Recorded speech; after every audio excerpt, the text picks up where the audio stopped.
That's okay, Drake. How could you have known it was me? Kevin calmly sat back in his chair and sipped his coffee. Mr. Williams, I had no idea that you were eating here today. Unfortunately, we're not prepared for you. Would you like me to set up one of the upstairs rooms for you? Drake asked politely. Blair and his guests couldn't believe their ears. They had never been offered one of the upstairs private rooms. The highest they ever got was the third floor. Only the most influential people in Chicago were invited upstairs. Not today, thanks, Kevin casually replied. All right, Mr. Williams, since you're okay with this room, I won't force you. After saying this, Drake immediately turned around and said to one of his brawny bodyguards, Go and tell the manager in the lobby downstairs to make arrangements. All the expenses in this room are on the house. The group had no idea what to think. They'd just spent a half an hour being rude to Kevin, and now Drake was treating him like royalty. As the man was walking out of the room to carry out Drake's instructions, Kevin suddenly put down his coffee cup. Wait, Kevin said amiably. I only drank half a cup of coffee. Just ask him to comp my coffee. Then Kevin slowly stood up and glanced at Blair, who was standing there in shock. He chuckled quietly and left the room. Go back to work, Drake. I'm going to take a stroll, Kevin said nonchalantly. Okay, Mr. Williams. Enjoy your walk. If you need anything, just let me know. Drake gestured for his men to follow him out of the room. A moment later, Officer Emmett sped out of the room and ran after Kevin. Kevin, where are you going? She asked in embarrassment. I'm going home, Kevin answered her indifferently. Why don't I take you home? Officer Emmett offered. I'm really sorry for all this. I didn't expect it to get so unpleasant. It's no big deal. They're just a bunch of rich, spoiled brats, Kevin said very calmly. Officer Emmett seemed happy to hear that he was taking it so well. Thank you so much. I can't let you take a taxi home. Let me give you a ride, Officer Emmett said cheerfully. Kevin nodded his head and said, Okay. Kevin and Officer Emmett had just gotten to the parking lot when Blair ran over to them. Kelly, what are you doing? Blair asked in confusion. Then he glared at Kevin. He figured Drake had been so nice to him because he was related to Grandma Jones. Blair knew that Mitchell Cook had given Grandma a birthday present, so it made sense for them to be welcoming to Kevin. I'm taking Kevin home. You know, I brought him here to help you. After all this, I just can't leave him here without a ride, Officer Emmett explained. It was clear that she was pissed at him. When Blair heard this, he got a little angry. Kelly, what do you mean? How can this loser be your friend? You'd better go back inside right now. Officer Emmett gave Blair a nasty look and said to Kevin, Ignore him. Let's go. Just then, a long black car with tinted windows screeched to a stop in front of them. The door opened and someone fired what must have been tranquilizer darts at them. Not good, Kevin thought to himself, but before he could react, he felt the world spinning as he fell heavily to the ground. The three of them woke up one after another in what looked like the basement of an industrial building. They weren't sure how long they'd been there. A few bare light bulbs were giving off a dim yellow light.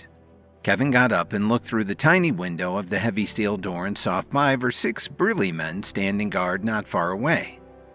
Do you know who I am? Hurry up and let us go or I'll make you suffer, Blair shouted as he pounded on the door. What are you yelling about? One of the men said impatiently. Hurry up and let me go, Blair roared loudly. Suddenly one of the other men barked, Pull him out. Moments later, 2 strong men opened the iron door and pulled Blair out of the room. Kevin wanted to take this opportunity to fight back, but realized that he was still under the effects of the tranquilizer. He felt too weak to do anything right now.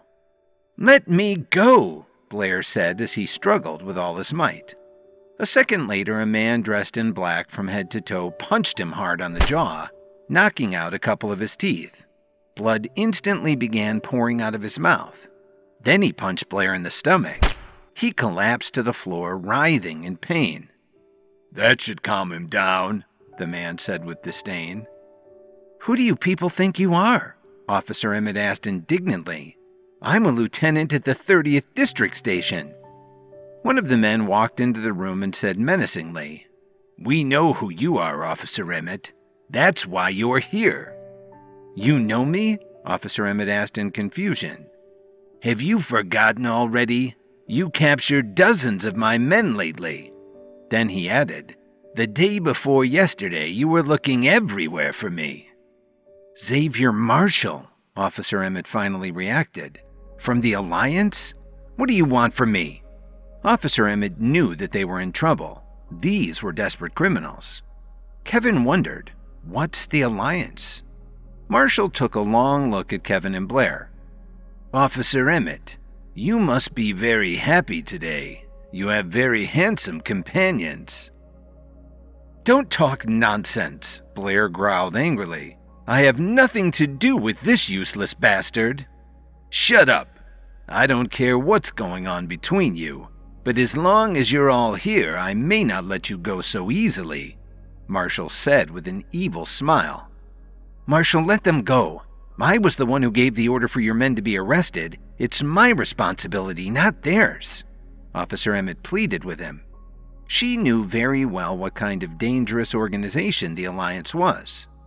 They were cruel and often cold-blooded in their methods, and her department had been trying to stop them for years. But she had no idea what to do to get out of this mess. "She's right," Blair said. "This obviously is between the two of you, not me. Let me go and I'll pay you whatever you want." Blair was panicked when he realized the men were from the Alliance. "How much can you give me?" Marshall sneered. Then he said, "Now that I've captured Officer Emmett, I'm in a good mood, so I'll give you a chance. If you can name a price that I like, I'll let you go." "I'll pay $5 million for Officer Emmett's life and my own," Blair quickly replied. "$5 million? Do you really think that's enough?" Then Marshall smiled cruelly. "Anyway, I didn't say that Officer Emmett's life was part of the deal." Then Marshall turned around and looked at Kevin. "Since you're friends with them, I figure you're not too poor yourself. Tell me, how much money would you pay in exchange for your life?"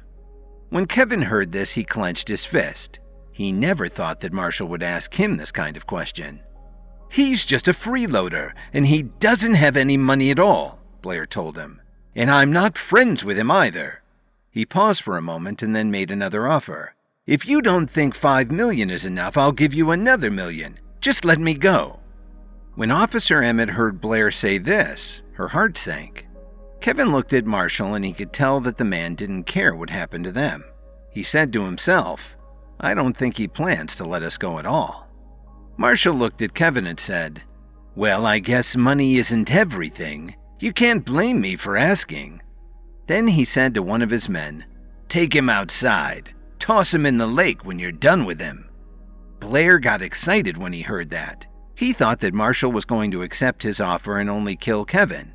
As soon as they let him go, he'd call the police to rescue Officer Emmett. She'd have to be grateful to him for that. Suddenly, Kevin said very calmly, "Wait, I don't have $6 million, but you may be interested in my ring." Kevin showed him the ring he had taken from Dominic Archer. Kevin had a feeling that there was something special about the ring, but he didn't know exactly what it was. The only thing he was sure of was that it was an antique, and it was worth a lot of money. But if he couldn't figure out its secret, then it would be useless to him. He might as well just give the ring to Marshall in exchange for his life. As Marshall took a good look at the ring, his face grew more and more serious. "Where did you get this ring from?" he asked. He had a feeling he knew, but he just had to be sure. Seeing Marshall's reaction, Kevin decided to string him along. "Where did the ring come from? Do you really need me to explain it to you?" Kevin pretended to be cold. It took all his courage to push this as far as he could. Blair, who was standing next to Kevin, got upset by his behavior. "What are you doing? If you piss him off, he'll kill us all." When Marshall heard this, he turned to Blair and snarled, "If you say another word, I'll cut out your tongue." That made Blair shut up right away, but he continued to glare at Kevin. Marshall turned his attention back to Kevin. "Of course, I need an explanation." Kevin seemed to be the only one who noticed how jittery Marshall seemed to be. "It's always been mine," Kevin said in a tone that made Marshall's blood run cold. When Marshall heard this, he looked like he'd been slapped in the face. Beads of sweat started to form on his forehead. Then Kevin looked Marshall straight in the eye but didn't say a word. Marshall immediately understood. He said, "Take him to the next room. I want to interrogate him properly." Blair saw that Marshall was about to leave.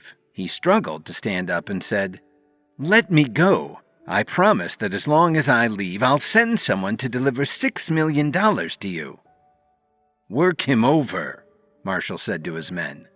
Then he turned around and left the cell. 2 strong men escorted Kevin to the next room. When Kevin reached the door, he saw a few men beating Blair up. It wasn't a pretty sight. When they got to the other room, Marshall asked the 2 men to leave. As soon as the door was closed, the frightened man turned to Kevin and said, "I'm sorry, sir. I had no idea who you were." As soon as they were alone, Marshall apologized to Kevin and repeated, "I had no idea you were the Night King." When Kevin heard this, he was puzzled. He had no idea who or what the Night King was. But now that he saw Marshall treating him like his superior, Kevin figured he could take advantage of the situation to get out of the place. If this guy thinks I'm the Night King, I guess I should act the part, Kevin thought to himself. "Well, I can't fault you for your ignorance," Kevin said to him coldly. "Thank you for not punishing me for my behavior," Marshall groveled. Then he cautiously asked, "What's brought you to Chicago? Nobody contacted me to make preparations for your arrival." "Do I need to inform you in advance where I want to go?" Kevin said with a sour expression on his face. Then he added coldly, "Just do your job and leave the rest to me." "Yes, sir," Marshall replied timidly. What Kevin didn't know yet was that nobody in the Alliance knew exactly where the Night King was. Marshall had obviously never met him, but when he saw Kevin, he figured he was too young to be in such a powerful position in the organization. That's why he'd been caught by surprise when he saw Kevin wearing the ring. Kevin casually sat down on a chair and asked him, "You just said that Officer Emmett caught a lot of your gang. How could that happen?" "It's true. She was able to infiltrate our organization." "That doesn't interest me," Kevin impatiently interrupted Marshall. "As long as we haven't been completely exposed in this town, you can handle the rest yourself." "I understand, sir," Marshall said very obediently. Kevin suddenly felt hungry. All he'd managed to have for breakfast was half a cup of coffee at Blair's fancy breakfast. "I haven't eaten anything today," Kevin said awkwardly, but he didn't finish his sentence. "Well, you're a busy man. I'm sure it's hard to find the time. I'll get someone to make something for you right away," Marshall answered very agreeably. Kevin nodded indifferently and Marshall left the room. Once Marshall was gone, Kevin took a look around the room. From the layout, he guessed that this was probably his private office. As he scanned the room, Kevin saw a black box. "What's this?" Kevin slowly walked over to the box and studied it carefully. The door of the room was still closed, so he forced the box open.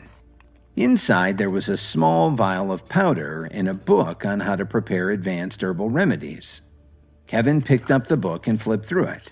Then his eye caught a recipe for a powerful hallucinogenic powder that looked a lot like the one in the vial. Based on the description, it seemed to be some kind of herbal weapon. "What the hell is going on here?" he thought to himself. "Everybody seems to be into obscure herbal ingredients.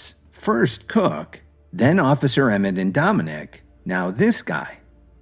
Kevin heard a burst of hurried footsteps outside the door. He didn't have any time to think, so he stuffed the book and the powder under his shirt. Then he quickly closed the box and returned to his seat. When Marshall returned, Kevin clearly noticed that he'd glanced at the box. Was it fear that Kevin saw in the man's eyes? "You seem nervous." Kevin provoked him a little. "I was afraid I was neglecting you, so I rushed back," Marshall explained. Then he turned to the door and said, "Hurry up and bring the food and wine." Before Marshall finished speaking, 3 men came in with trays of sandwiches and fruit, along with a few bottles of wine. They placed it all on the table and hurried out of the room. I'm very sorry, sir, but since I didn't know you were in Chicago, I didn't make any preparations. This is the best we could come up with on short notice, Marshall said apologetically. I don't mind, Kevin said as he slowly picked up a sandwich. He looked at Marshall and said, Have you eaten yet? Would you like to sit down and join me? Kevin hadn't been threatening at all, but Marshall looked a little skittish. He quickly excused himself, saying, I couldn't impose. Please, enjoy your meal. I'll be waiting outside the door if you need anything. Then Marshall rushed out of the room. Kevin finished off the meal pretty quickly. Then he opened one of the bottles of wine and poured some of the powder into it. Is there anyone out there? Kevin called towards the door. Marshall immediately pushed the door open and entered. He asked politely, Is there anything I can do for you, sir? I'd like to reward your men for their diligence, Kevin said as he casually offered the bottle of wine. Marshall took the bottle and replied, Thank you for your kind offer. However, we only drink to celebrate. Are you telling me that my arrival here isn't something worth celebrating? Kevin asked gravely. Marshall was happy to hear this. He knew very well that Kevin was trying to find an excuse for his men to be able to have a drink. We're very proud to have you with us, sir, Marshall answered in the most flattering tone he could muster. Then what are you standing there for? Don't you want your men to have this? Kevin said with a satisfied smile. I'll give it to them right away, Marshall said gratefully as he headed out the door. Kevin was starting to feel like his plan might work. Once these people drank enough wine, he could try to save Officer Emmett. But he still had some doubts. He'd gotten his ring from Dominic Archer. Whoever wore it obviously wielded a lot of power. But what was the relationship between Dominic and the Alliance? And what the hell was he doing with the ring? But he'd have to figure that out later. Right now, Kevin's top priority was to get out of this place. Unfortunately, a single bottle of wine wouldn't be enough to get everyone here drunk, even with some of the powder in it. So Kevin poured more of the hallucinogen into the rest of the bottles of wine. He mixed them well and called again. Come back in. Two of Marshall's men immediately walked in. One of them asked him very politely, What orders do you have, sir? No orders, but I see that you've got it pretty tough here. So why don't the two of you take this wine and share it with the rest of the gang? Kevin said generously. They were overjoyed that he was being so kind to them, especially considering his rank in the Alliance. They took the bottles and gave him a big grin. Thank you, sir. Bottoms up, Kevin said as he gestured to them to leave the room. After the two of them left, Kevin walked over to the room where Officer Emmett and Blair were being held. As he approached, the guards greeted him politely. Kevin gave a slight nod and instructed them. Go and have a drink and a bite to eat with your buddies. I can watch these guys for a while. Thank you, sir, they said excitedly as they headed over to join their comrades. What Kevin didn't know yet was that he'd gotten the whole gang worked up. There hadn't been anything to celebrate lately, so they hadn't had any alcohol in weeks. After they left, Officer Emmett was baffled. Kevin, what the hell is going on? Why are they calling you sir? I'm not sure. They probably think I'm some big shot, Kevin said with a shrug. It has to be a mistake. How could a lowlife like you be anyone of importance? They've obviously confused you with someone else, Blair sneered. Kevin looked at Blair and saw just how much he'd gotten worked over. His nose and cheek were swollen and there was still dry blood around his mouth. To add insult to injury, he was shackled to a pipe in the corner of the cell. Officer Emmett ignored Blair's insults. Instead, she turned her attention to Kevin and told him, Since that's the case, you should find a way out of here. Then you can get some help and come back for us. Just be a little patient, Kevin said with a smile. Officer Emmett was confused by his mellow attitude. A few seconds later, outside the room, there was a heavy thud. Then there was another one, along with the sound of breaking glass. I drunk their wine, Kevin said with a smile. Maybe you're not so useless after all, Blair said excitedly. Don't just stand there. Hurry up and let us out. Kevin ignored Blair and walked over to Officer Emmett, who was still tied to her chair. Kevin untied her and helped her stand up. I don't know exactly how long they'll be knocked out. We need to leave as soon as possible. Kevin said as he opened the cell door to let Officer Emmett out. "Can't you see that I'm still tied up?" Blair shouted. "And keep your filthy hands off of Kelly." "Blair, didn't you just agree to pay $6 million to save your own life?" Kevin asked with a sardonic grin. "Do you really think I'm that stupid?" Blair complained. "If you two leave me here alone, they won't care about my $6 million. I'm finished." "I haven't seen any sign that you're all that smart," Kevin replied. "Just stop talking and let me out," Blair sobbed. Officer Emmett sighed and said, "Kevin, please just let him out." "But Blair is so rich and powerful. How could he let a lowlife like me help him?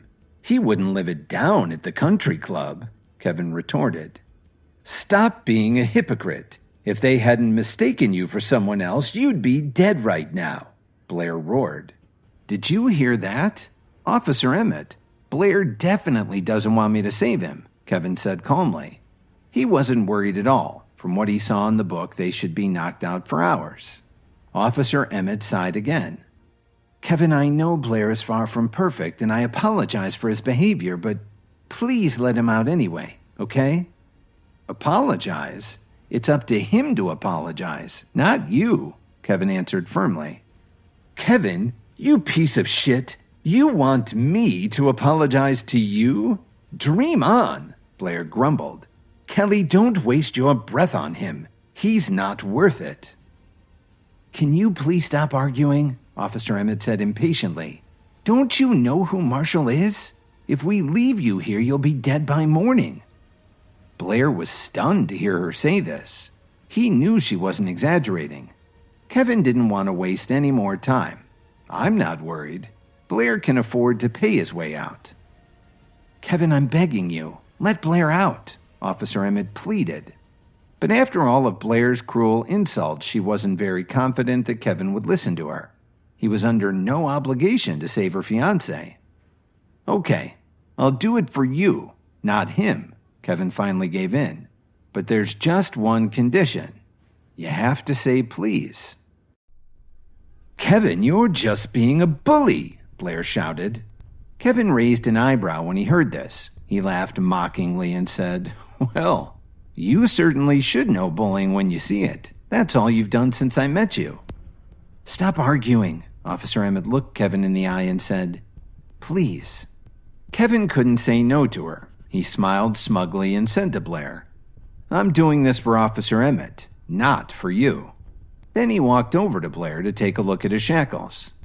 "Be careful how you speak to me or you'll regret it," Blair growled. "I've never seen such an ungrateful bastard, even in the Jones family." "All right, let's see how you do when those guys all wake up," Kevin told Blair as he turned around and started walking away. "Please don't leave me here. I was wrong. Help me, please," Blair whined. He suddenly realized how close he was to facing Marshall and the others on his own. Kevin shook his head in disbelief. He reached down and grabbed the shackle. With a powerful twist, he broke the lock. Then the three of them left the room. The Alliance's Chicago stronghold was a vast network of tunnels. It must have taken them 2 hours to find their way out and get back into the city. On top of everything, Kevin had to swing by the Jones mansion on the way home so he could pick up his car. When Kevin returned to his penthouse at Corwin Tower, it was already past 3 o'clock in the morning and Lily was still sleeping. Kevin went into the study and opened the book he'd taken from the marshal's office, Alliance Advanced Herbal Manufacturing. As he flipped through it, he found scores of fascinating recipes for all sorts of uses, from healing to self-improvement to what you would call weaponized herbs, like the powder that he just used on Marshall's guards. Then Kevin's eyes were drawn to a sentence that was printed boldly in red. "These are the ultimate herbal manufacturing techniques of the Alliance. Anyone other than the Alliance's supreme leader who uses these methods without permission will be punished severely." "I wonder if Marshall stole this book from the Alliance," Kevin thought to himself. But he didn't care about that now. After all, if these recipes were only for the use of the Alliance's supreme leader, They had to be pretty effective. He kept reading until the sun rose over Lake Michigan. Somehow, even after the exhausting day that he just spent, he wasn't really tired. In fact, he felt refreshed. Finally, when he heard Lily getting up in the other room, he put the book away and went out into the hall. Lily was walking out of the bedroom and saw Kevin leaving the study. She yawned and asked him, "With all these bedrooms, why would you sleep in the study?" "Well, when I got back last night, I went into the study to do some reading. I guess I must have fallen asleep," Kevin replied with a disarming smile. "That's nice," Lily said happily. "Hey, Grandma just had someone give me a call. She said she has something she wants to discuss with everyone. Everybody in the family has to drop what they're doing and get to the mansion by 10:30. "Okay, I'll take you over there," Kevin nodded. He went to clean up and change his clothes. Luckily, Kevin had gone back to the Jones mansion last night and driven his car back to Corwin Tower. Otherwise, they'd ask too many questions if he showed up today with another one. As they were driving out to the mansion, Kevin couldn't help asking Lily, "Didn't we just hold a family meeting yesterday?"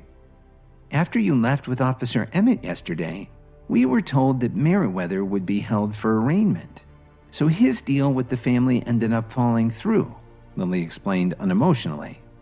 After her family's cold-hearted reaction to Meriwether's attack on her yesterday, Lily had pretty much given up on them.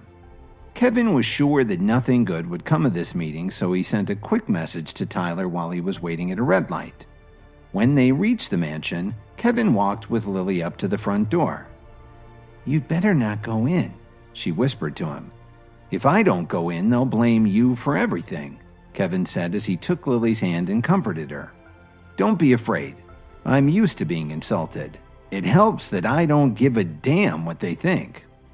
Lily was touched when she heard this. She understood exactly what Kevin meant. Then she remembered how Kevin didn't hesitate to stand up and fight with Meriwether for her yesterday. This gave her a warm feeling inside. As Kevin and Lily entered the hall, Jason jumped up and shouted, "Kevin, you got some nerve coming here. If it wasn't for you, we'd have been able to sell our shares," Jason said as he glared at Kevin. The rest of the family started insulting him, saying that Lily would be better off with Meriwether than with Kevin. Then they defended Meriwether, saying it was just his nature to be aggressive. Jason jeered at Kevin and said, "If I were you, I'd divorce Lily right now.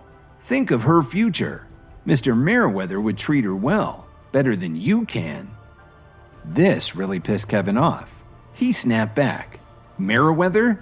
Didn't you just see him sitting on the floor in the middle of this room, waiting for the police to take him away?" Kevin looked Jason in the eyes and added, "Don't you know when you're betting on the wrong horse? Of course not, because you're a jackass."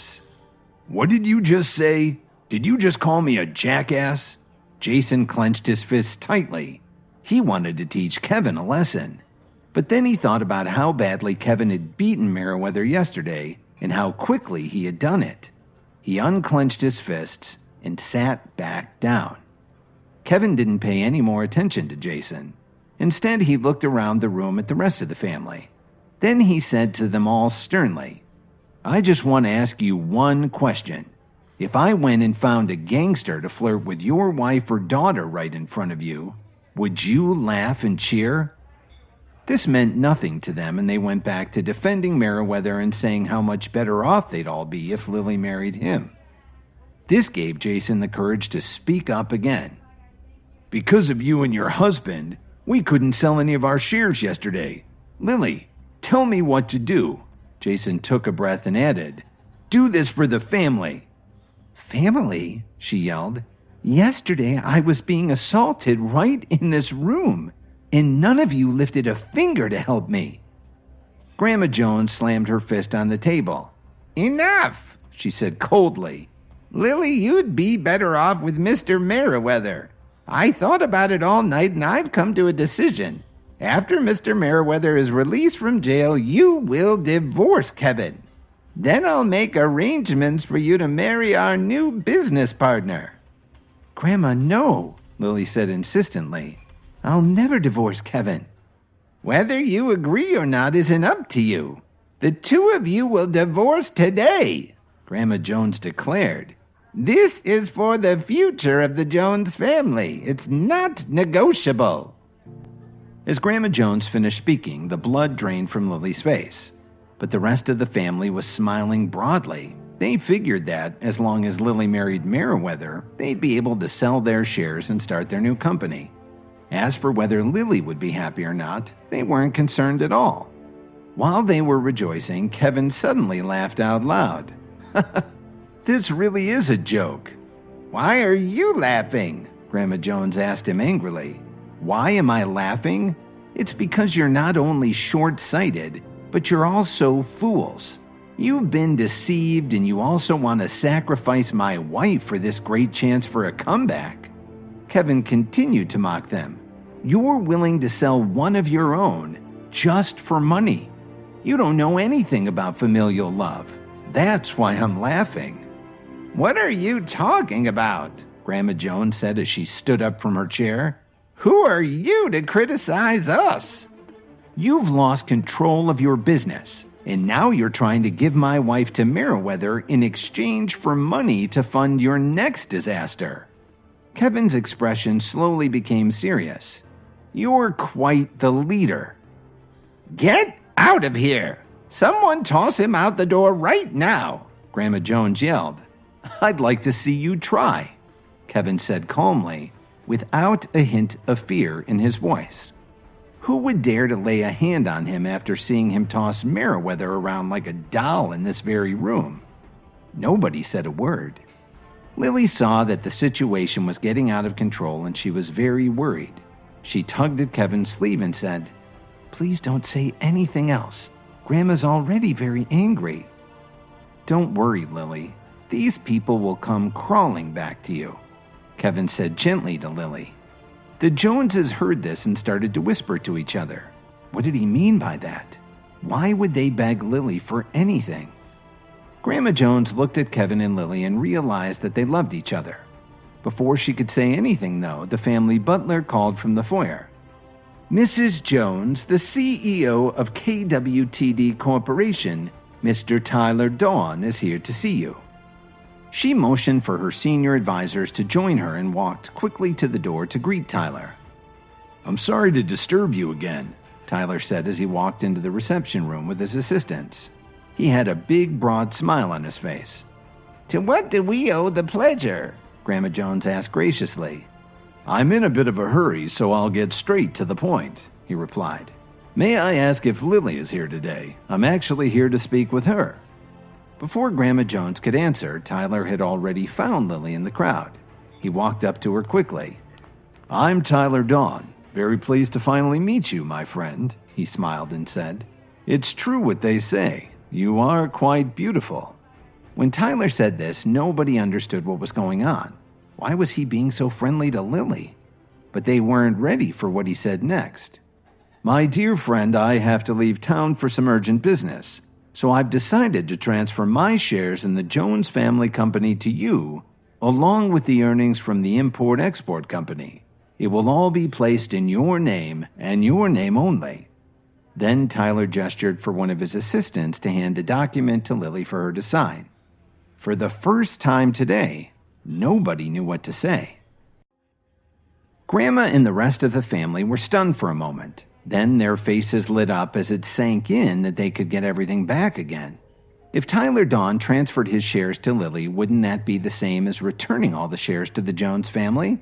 Not only that, but they'd picked up an international trade company to boot. This was a great day for the Jones family. But Tyler had more to say. My friend, there is one thing I must make clear to you first. These shares are worth $300 million.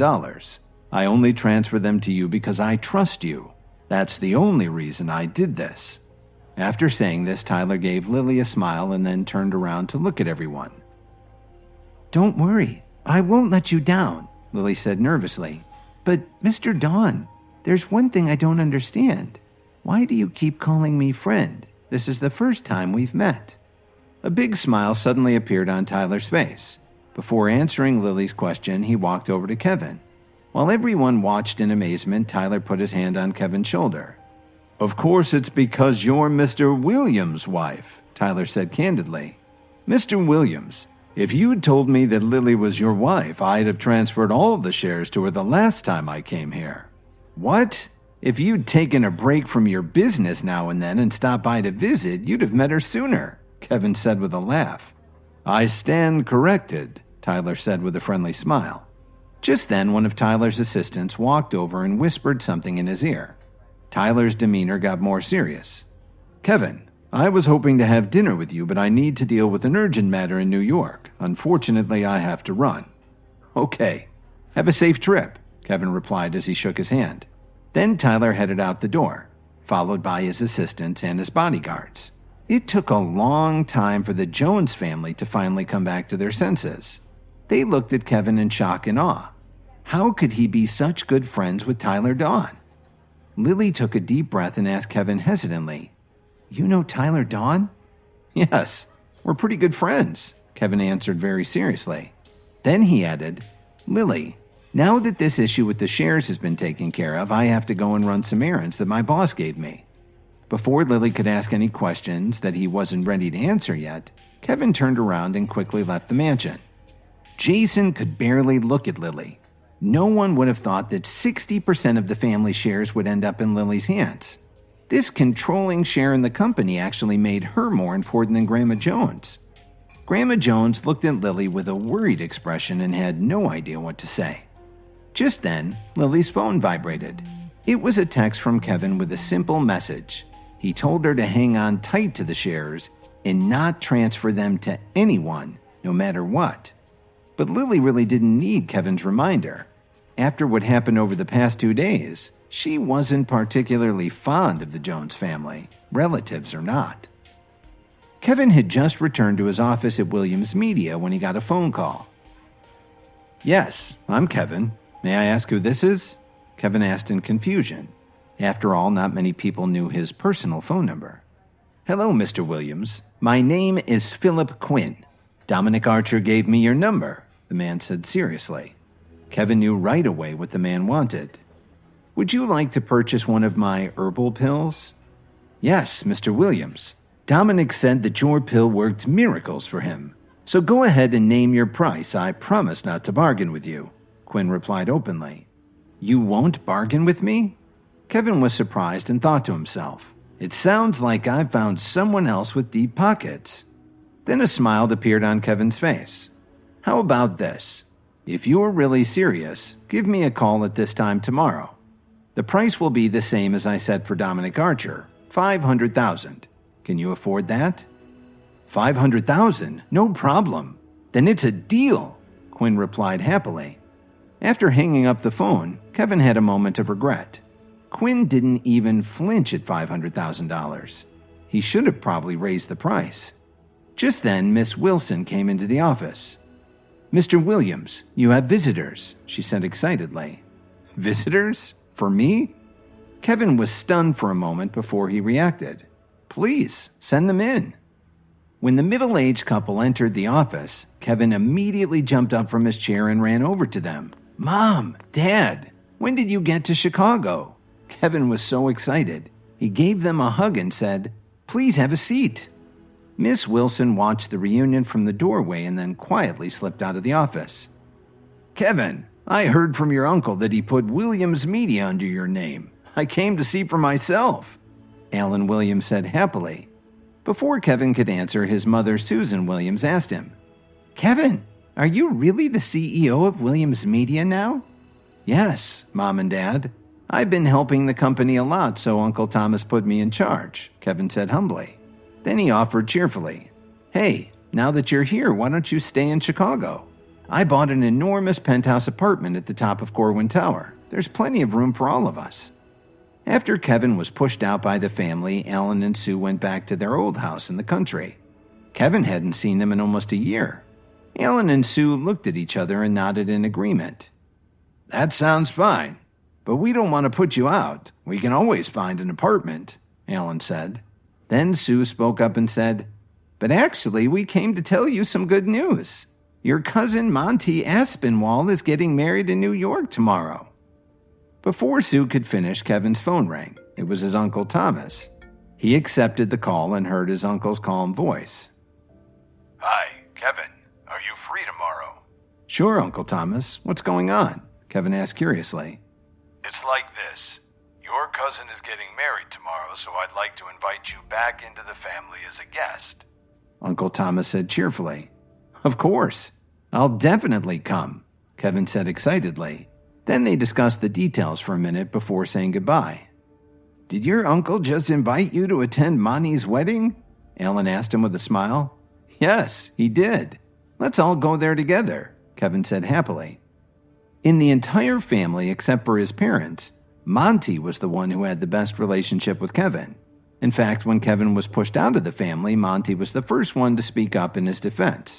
Unfortunately, not many people listened to what Monty had to say. That's a great idea, Alan answered as he looked at Kevin with a pleased expression. We'll let you get back to work now. Your father and I haven't been to the city in a long time. We're going to take a walk, Susan said with a smile. Then Alan and Susan headed out to spend the day walking around downtown Chicago. After his parents left, Kevin asked Miss Wilson to buy him a suit. He didn't forget to ask her to choose a gift for the newlyweds. The next morning, Kevin and his parents headed to Midway Airport to take the company jet to New York. The flight only took a couple of hours, and Miss Wilson, with her usual efficiency, had arranged for them to be picked up in a company limo to go to the Williams family mansion. They arrived a little early, but there were already countless luxury cars parked in front. Everywhere you looked, there was someone famous or influential coming and going from the mansion. Monty, who had been standing at the entrance welcoming the guests, brightened up immediately when he saw Kevin. Kevin, you're finally here. I've been waiting for you. Monty grinned as he gave Kevin a big hug. I missed you too, Kevin said as he slapped his cousin on the back. Then Monty noticed Alan and Susan Williams, who had come along with Kevin. Uncle Alan, Aunt Susan, Monty called out happily. Monty, it's been such a long time. You're getting more and more handsome, Susan said with a smile. Thank you for the compliment, Aunt Susan. Monty was a little embarrassed. Then he turned to his fiancée and took her by the hand. Hannah, let me introduce you to more of my family. This is Cousin Kevin, Uncle Alan, and Aunt Susan. Alan asked, Isn't it bad luck to see the bride before the wedding?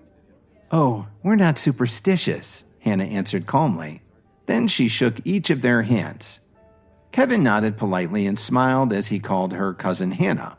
Although this was the first time he'd met her, he could tell that she was intelligent and witty. Kevin, my dad and the rest of the family are waiting in the main hall, Monty said anxiously. Oh, of course. You have a lot of other guests to greet. We'll head in and take a seat, Kevin said in an understanding tone of voice. As he looked at the big ornate front door of the mansion, Kevin started to get a little emotional. He vividly remembered the last time he walked out this door a few years ago. His father patted him on the shoulder and said, Kevin, that's all in the past now. Let's live in the present and look toward the future. You're right, Dad, Kevin said sincerely. When Kevin and his family walked into the reception hall, Uncle Thomas was greeting the guests warmly. When he saw Kevin, Thomas immediately put down his wine glass and walked over with a big smile. Kevin, I'm so glad you could make it. Then Thomas looked at Alan and Susan. It's good to see you finally made it back. It's been a few years, hasn't it? Monty's wedding seemed like a good opportunity to reconnect. Alan's tone was a little sad. Alan, please don't blame Dad and our uncle for what happened back then. They have their own troubles now. Thomas naturally understood why his brother was feeling like this. Just as Kevin was about to say something to liven up the atmosphere, he heard a sharp voice. I was wondering who this big shot was. I see the three of you made it to Monty's wedding. When are you leaving? Laura Williams said coldly. Laura, what did you just say? I called Alan and his family to personally invite them back. Thomas was very disappointed in his wife. Laura didn't understand what had happened with Kevin as well as her husband Thomas did. When the Williams family was facing a financial crisis, Grandpa Williams had personally sent his son Thomas a message. He was to make a special trip to Chicago to find Kevin and ask for forgiveness. That's when Kevin agreed to invest his fortune in the Williams family business. So technically speaking, even the Williams mansion belonged to Kevin now. In other words, if Kevin felt like it, he could easily bankrupt the entire Williams family. What are you talking about? They have the nerve to come back today after everything they did? Laura said spitefully. Their good little boy, Kevin, is even worse. He went off and married into another family, mooching off of them for 3 years.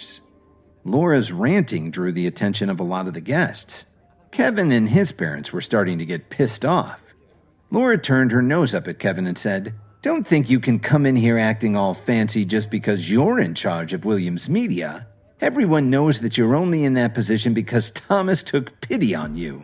The family has lots of other businesses. We don't need that one at all." Then Ethan Williams, Kevin's cousin and the son of Thomas and Laura, stepped out from the crowd and said, "Kevin, you got a lot of nerve coming here today." Laura chimed in, "You're an embarrassment to the entire family. Why don't you just go back to Chicago?" "Lauren, Ethan, shut up. Don't do this in front of all the guests," Thomas whispered to the two of them. Then he turned around and said, "Kevin, Alan, please don't pay any attention to them. They've already had too much to drink." But by now, Kevin was insulted. Alan was so angry that his chest was heaving up and down, and Susan was so repulsed that she was starting to look pale. "What's wrong with you, Thomas? How can you help these outcasts?" Laura complained. So far, the wedding wasn't off to a great start. Would Thomas be able to do anything at all to turn things around? When Kevin and his parents arrived at Monty's wedding in New York, everything went well until his Aunt Laura and his cousin Ethan started to insult them. Uncle Thomas tried to calm things down, but he wasn't having any luck. "You know, Dad, I think you're the one who drank too much. I can't believe you're actually siding with them," Ethan said with a sneer. "Uncle Alan and Susan, what possessed you to come here?" Actually, ever since they were kids, Ethan had never liked Kevin all that much. Even though he was older, it seemed that Kevin was always better than him, no matter what they were doing. The family had decided to expel Kevin as punishment after his failure in a large investment. But later on, when Kevin's luck turned around and he became super wealthy, Uncle Thomas went and tracked him down to ask him to take over as CEO of Williams Media, as long as he saved the family from bankruptcy. Ethan was jealous because he'd been running the company up until they needed the bailout from Kevin. How could he ever get over a humiliation like that? "Ethan, let's not argue on Monty's wedding day. It won't go well for you," Kevin said coldly. Kevin didn't mind being insulted, but he absolutely couldn't stand seeing his parents treated like this. "What? Did I hear you right? Are you saying you don't want to argue with me?" Ethan laughed and said, "What are you going to do about it? You couldn't take me anyway." "Enough. What are you guys doing? We're all family," Thomas said angrily. "Why do you guys always have to fight?" "Who said we're related?" Laura sneered. "Just look at what they're wearing. They look like a bunch of vagrants who have come to crash the wedding." When Laura finished speaking, Alan's face suddenly turned pale. He moaned and collapsed on the floor. "Dad, what's wrong?" Kevin said as he knelt down and cradled his father. "Alan, you're scaring me," Susan said in a panic. Kevin immediately took out his phone and dialed 911. Then he looked up and glared at Ethan and Laura. He knew very well that his father had collapsed from holding in the anger that was boiling up inside him while he was listening to Laura and Ethan's insults. "Ethan, if something happens to my father, I'll hold you personally responsible," Kevin said bitterly. He could feel the adrenaline building up inside him. Ethan turned his head and looked away. Then Kevin suddenly looked at his Uncle Thomas and said, "It seems I made a bad choice lending money to the Williams family. I think I may just pull out my $3 billion and head back to Chicago." Everyone who heard this was stunned. They knew that Kevin had been shut out years ago, so where did he find $3 billion? Laura put her hands on her hips and snapped at Kevin. "You seem to be confused. Why do you think we'd lend you any money?" "I think you've had a little too much to drink already. I'm not asking for a loan. I gave you the loan. I lent $3 billion to the family to bail them out of the mess they'd gotten into, Just ask Uncle Thomas. He wrote up the contract, Kevin said firmly. Thomas was appalled, and it showed on his face. He quickly walked over to Laura and pulled her away by the elbow. "What's going on?" Laura asked him. "What's he talking about?" Ethan was confused too. "Dad, what are you doing?" He was naturally protective of his mother. Monty heard all the noise and rushed over with Hannah. "Kevin, what happened to Uncle Alan?" Monty asked nervously. Kevin didn't answer him. He just stared at Thomas coldly and said, "I'll give you 1 day, Uncle Thomas. At this time tomorrow, I'm coming back for my money." Then he picked up his father from the floor and walked carefully towards the door. Suddenly, Ethan roared, "Stop! Who said you could leave?" "Ethan, what are you talking about?" Monty said unhappily. "Monty, this is none of your business. Stay out of it," Ethan said with a ferocious expression on his face. "If you weren't getting married today, I wouldn't have even wasted my time talking to you." It made Monty sad to hear this, but he took a step back. Monty was only tied to the Williams family through marriage, so he didn't have much say in things, especially compared to Ethan. An ambulance soon arrived at the mansion's entrance. Kevin helped them load his father in the van, and his mother rode along with them. Kevin would follow them as soon as he could. As the ambulance drove away with its siren blaring, Kevin turned around and went back inside. Ethan was the first to jump up. "Don't you get it? You've already ruined Monty's wedding. Why the hell did you come back?" "Who says I can't come back?" Kevin said coldly.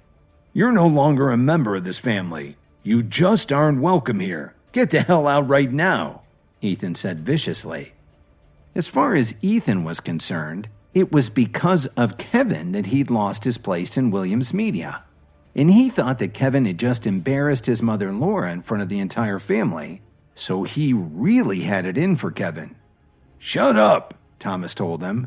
Then he pointed to the other side of the room and said, "Now go wait over there and don't say another word." Then Thomas turned around and looked at Kevin. He smiled awkwardly and said, "Kevin, we're all family here. Let's work this out." "No, Ethan just said that I'm no longer a member of this family," Kevin said blankly. His face didn't show any expression at all. Nothing his uncle said could get him to change his mind. "But Kevin, how can you talk to Uncle Thomas like this?" Monty asked worriedly. "Monty Aspinwall," and Kevin emphasized that his cousin had a different last name. "Don't worry. Tomorrow you can come over to Williams Media for a job. Some people don't want to see us succeed.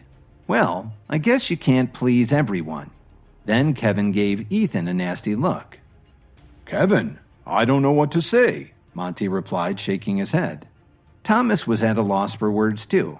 After all, this whole mess had been caused by his wife and his son. "Uncle Thomas, remember what I said. I'll be back tomorrow for my money," Kevin warned his uncle. Then he turned around and looked at Monty. He took a deep breath and said, "I'm so sorry I messed up your wedding, Monty." He took a beautifully decorated gift envelope out of his pocket and handed it to his cousin. It was the one Miss Wilson had prepared for him with a very generous check inside. "You don't have to put up with this. Come to Chicago." Without giving Monty any time to react, Kevin patted him on the shoulder and left the mansion. He knew his father was still unconscious, so he had to rush to the hospital immediately. As Thomas watched Kevin walk away, he turned to his son and shook his head. "This is all because of you," Uncle Thomas said menacingly. Kevin got to the hospital within 20 minutes and saw that his father wasn't being treated yet. Instead, his gurney was just sitting in the corridor. His mother was pleading with the nurse, tears streaming down her cheeks. "Please help him. I'll give you anything you want as soon as my son gets here." "I'm sorry, but the administrator already told you. This is a private hospital and you have no insurance coverage. We can keep him stable, but there's nothing else we can do other than have him transferred to one of the city hospitals," the nurse said sternly. After Alan and Susan left Chicago to live in the countryside, their income came from selling vegetables. They'd managed to save a little money, but certainly not enough to pay for an operation. The intake administrator had sized them up and figured their son probably couldn't afford treatment either. She didn't want to risk a reprimand if Alan went into the operating room without approval. When Susan saw her son walk in, she immediately calmed down. "Kevin, we're over here. Quickly tell them to go ahead and operate on your father." "Mom, what's going on?" Kevin asked in confusion. He didn't know why his mother looked so distraught. "They said that if we can't afford the surgery, all they can do is stabilize him," Susan said as she wiped tears from her face. "What kind of hospital is this? A human life is at stake, and you want to get paid first?" Kevin's expression became instantly cold. "I'll cover everything. Now send him to surgery immediately." "Your father's stable, but he needs our hospital's chief specialist. The bill for this kind of surgery is $120,000. The administrator said impatiently. "I just explained this to your mother, and she said that you would give it to her as soon as you arrived. Do you have $120,000 on you?" "I said I'll pay you. You need to operate on him immediately," Kevin said through his gritted teeth. The administrator didn't believe him and insisted that he pay immediately. Kevin couldn't take this any longer and shouted so loud that you could hear him in the parking lot. "I told you to arrange the surgery immediately!" The nurse was frightened by Kevin's outburst and her face turned pale. Everyone up and down the corridor began to wonder what was happening. They assumed that Kevin and his parents couldn't afford to pay for treatment and were fighting with the hospital administrator. Just then, the hospital director arrived with a few security guards. At the same moment, Kevin's phone rang. When he saw that it was Quinn calling, Kevin answered. Before Kevin could say anything, Quinn explained, "Mr. Williams, I know you're in my hospital right now. Wait for me right there. I'll be down there as soon as I can." Then he hung up. "What's going on here?" the director asked in a very serious tone. "Director, thank you for coming so quickly. These two people can't afford to pay the medical fees and are insisting on treatment. We've already stabilized the patient, and there's nothing else we can do. Their son was just yelling at me, and if you hadn't brought security, I'm sure he would have hit me." She exaggerated to make herself look good. Hearing this, the director slowly walked over to Kevin and said, "Young man, I can understand your feelings, but the hospital has its rules and regulations. As long as you can arrange payment, we will immediately prepare your father for surgery." "Pay first? What kind of hospital is this?" Kevin said loudly. "Those are the rules. All we are required to do is stabilize a patient. If our administrator believes the payment will not be possible, we are not required to do anything more. If you continue to cause trouble, I'll ask security to have you removed from the property," the hospital director threatened. "All this for just $120,000? I'll give it to you now," Kevin grumbled as he slapped his bank card on the counter. The director took one look at Kevin's black card and stared at him in shock. Then he said, "I'm sorry, but we don't accept fake cards." Kevin was so frustrated. His father lay there dying, and he couldn't get anyone to help him. Alan was so upset by the argument at Monty's wedding that he collapsed and had to be taken to the hospital. When Kevin arrived, he was shocked to find that his father wasn't in the operating room yet. The hospital required proof of ability to pay first, so all they would do is stabilize him. Kevin offered his black card for payment, but the hospital director thought it was a fake. "If you'll just get someone to swipe my card, you'll find out if it's real or not, won't you?" Kevin said firmly. Seeing how relaxed Kevin's face was, the director was slightly intimidated. He turned around and gestured for the administrator's assistant to swipe the card. While this was going on, the hospital director turned around and spoke with the administrator who'd been arguing with Kevin. "Go and call security. If that bank card is fake, instruct them to immediately arrest this young man and call the police." Moments later, the assistant came back with the bank card. She politely said to Kevin, "Sir, here is your card as well as the hospital's invoice. Please remember to keep it in a safe place." The hospital director couldn't believe what had just happened. "Could this be true?" he thought to himself. "Where did this guy come from? Is he a celebrity or something?" Kevin was exhausted from worrying about his father and having to deal with all of this. He said quietly, "Now can you please arrange for my father's surgery?" "Yes, sir," the director said politely. "We'll prep him right away." The whole staff was in shock. No one would have thought that this seemingly ordinary-looking young man could casually pay over $100,000. Once they had permission, the staff got to work with incredible speed. The head surgeon rushed over with almost a dozen doctors and nurses to take Alan into the operating room. As they were wheeling Alan to pre-op, the surgeon stopped right in front of Kevin and spoke to him. "Kevin, what are you doing here?" she asked curiously. "Is the patient your father?" "And you are?" Kevin asked hesitantly. He didn't recognize her. She slowly took off her mask and replied, "I'm Dr. Willow. We met at President Wright's birthday party." "Dr. Willow? Don't you work in Chicago? What are you doing in New York?" Seeing a familiar face, Kevin finally relaxed a little. "The hospital arranged for me to come here for an exchange program. I'm working on a new specialty," Dr. Willow explained briefly. "What happened to your father? It looks like he had an acute myocardial infarction, a heart attack." "Dr. Willow, you must save my father," Kevin said sincerely. "Don't worry, I'll do my best." After saying that, Dr. Willow put her mask back on and headed toward the operating room. After she walked away, the hospital director came back and invited Kevin and his mother to wait in his office. Kevin took his mother by the arm and helped her to sit down on the sofa. Then he got her a cup of water from the water cooler. "Kevin, how do you know Dr. Willow?" his mother asked as she took a sip of water. "It's really nothing, Mom. I met her at a birthday party in Chicago, but I never expected to see her here in New York," Kevin answered quietly. "Mr. Williams, a nurse has just informed me that your father's surgery will take about 3 hours. I've already arranged for a private room for him," the director said very courteously. This was a huge change from his attitude just a little while ago. He clearly knew that there were no more than 5 people in all of the New York City area who had a black card, so Kevin was someone he absolutely couldn't afford to offend. Kevin nodded his head indifferently. "If there's nothing else, you can stay here with your mother.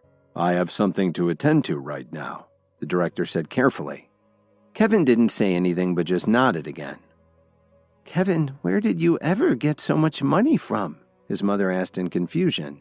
"I hope you're not involved in something illegal." "Don't worry, Mom. I earned it myself," Kevin reassured her. Then he thought for a moment and continued, "Mom, I'll go to Uncle Thomas tomorrow to get back the money I lent the family. While I'm there, I'll completely cut my ties with them. And when we get back to Chicago, I'll hire a visiting nurse to help you and Dad." "Why would you throw your money away like that? Your father and I aren't old enough to need help taking care of ourselves." Then his mother's face looked worried. "Kevin, will Lily be okay with letting us live with you? If she isn't willing, you mustn't force her. Don't let us get in the way of your marriage." "Mom, don't worry. Lily is very down-to-earth and understanding," Kevin said with a smile. He wasn't worried about Lily objecting at all because he knew she would definitely agree. But even if she didn't agree, Kevin could just buy another apartment for his parents to live in. Money was the least of his worries right now. Susan fell asleep on the sofa, probably from exhaustion after the scene at Monty's wedding, seeing her husband collapse and then the fight with the hospital administrator. Kevin slowly closed his eyes, focused on his breath, and meditated. When he opened his eyes again, 3 hours had gone by and the director was walking into the office with Dr. Willow. "Dr. Willow, how is my father?" Kevin quickly asked her.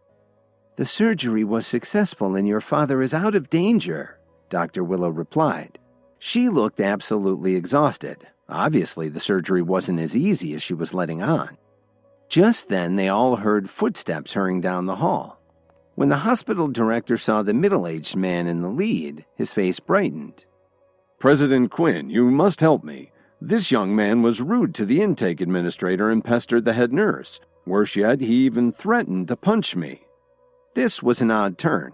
After being so polite, the director was suddenly turning on Kevin and his mother. But the hospital director knew that Quinn held a lot of power throughout New York and that he was the real head of this hospital. With his wealth, he had political connections that allowed him to do pretty much anything he wanted. He knew that all Quinn had to do was say the word and Kevin's family would definitely be tossed out. Dr. Willow got very worried when she heard him making these complaints. She'd heard about Quinn's reputation, and now that she heard the director making these false accusations, she was afraid for Kevin's safety. Then the hospital director shouted at Kevin, "What are you still standing there for? Get over here and apologize to President Quinn." "Kevin, please go and apologize to President Quinn," Dr. Willow said worriedly. After all, Dr. Willow had heard about the scene Kevin had made in the emergency room, and she knew that Quinn had the director in his pocket. "Don't worry," Kevin said to Dr. Willow softly. Then, while Dr. Willow and the hospital director stared in amazement, Quinn walked over to Kevin and warmly shook his hand. "Mr. Williams, I'm sorry to have kept you waiting. It took me longer than expected to get over here," Quinn said very apologetically. "No problem at all. I still have the item you requested. Besides, I have some details to work out with the director," Kevin said stoically. When he heard that, Quinn was stunned for a moment. Then he shouted at the director, "Ernie Richter, have you been neglecting your duties?" Richter didn't know what to say for a moment. He never imagined that Kevin would know President Quinn. Then he thought for a second and remembered what Quinn had just said. Suddenly he wondered, could President Quinn have come here especially for him? Holy crap! What kind of big shot did I just offend? Richter was on the verge of tears. "Since Mr. Richter doesn't seem to want to answer your question, then let me do it for him," Kevin said with a smirk. "President Quinn, I don't know how often you're able to visit this hospital. Do you know what kind of employees you have? These administrators have no conscience.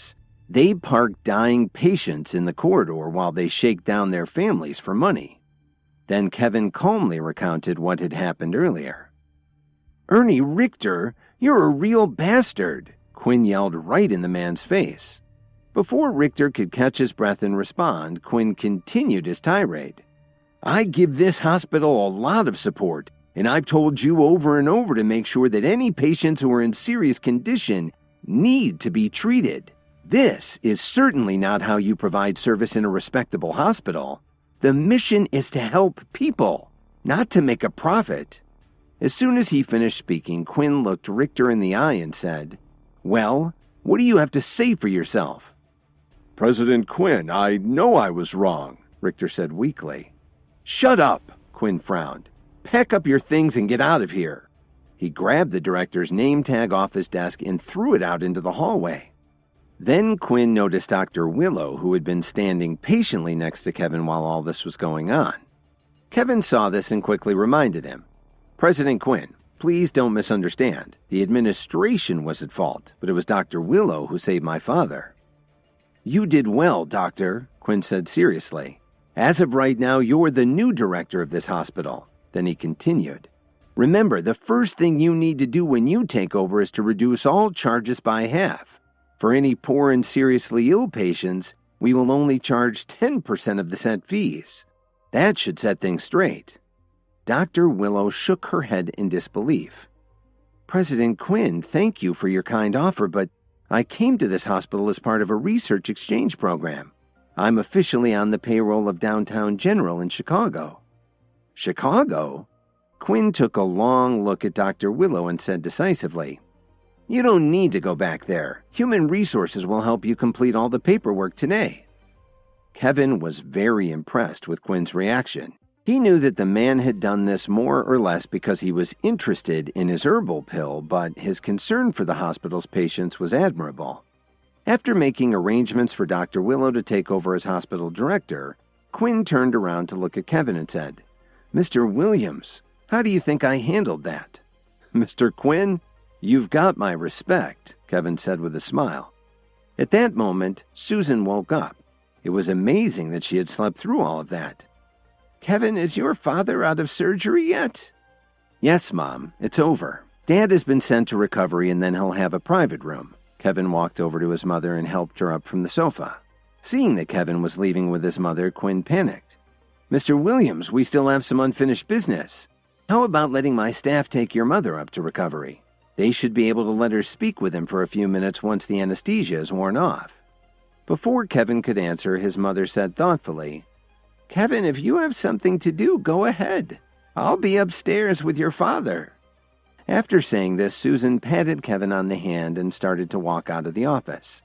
Quinn looked at his assistants and said, What are you all still doing here? Go ahead and escort Mrs. Williams up to recovery.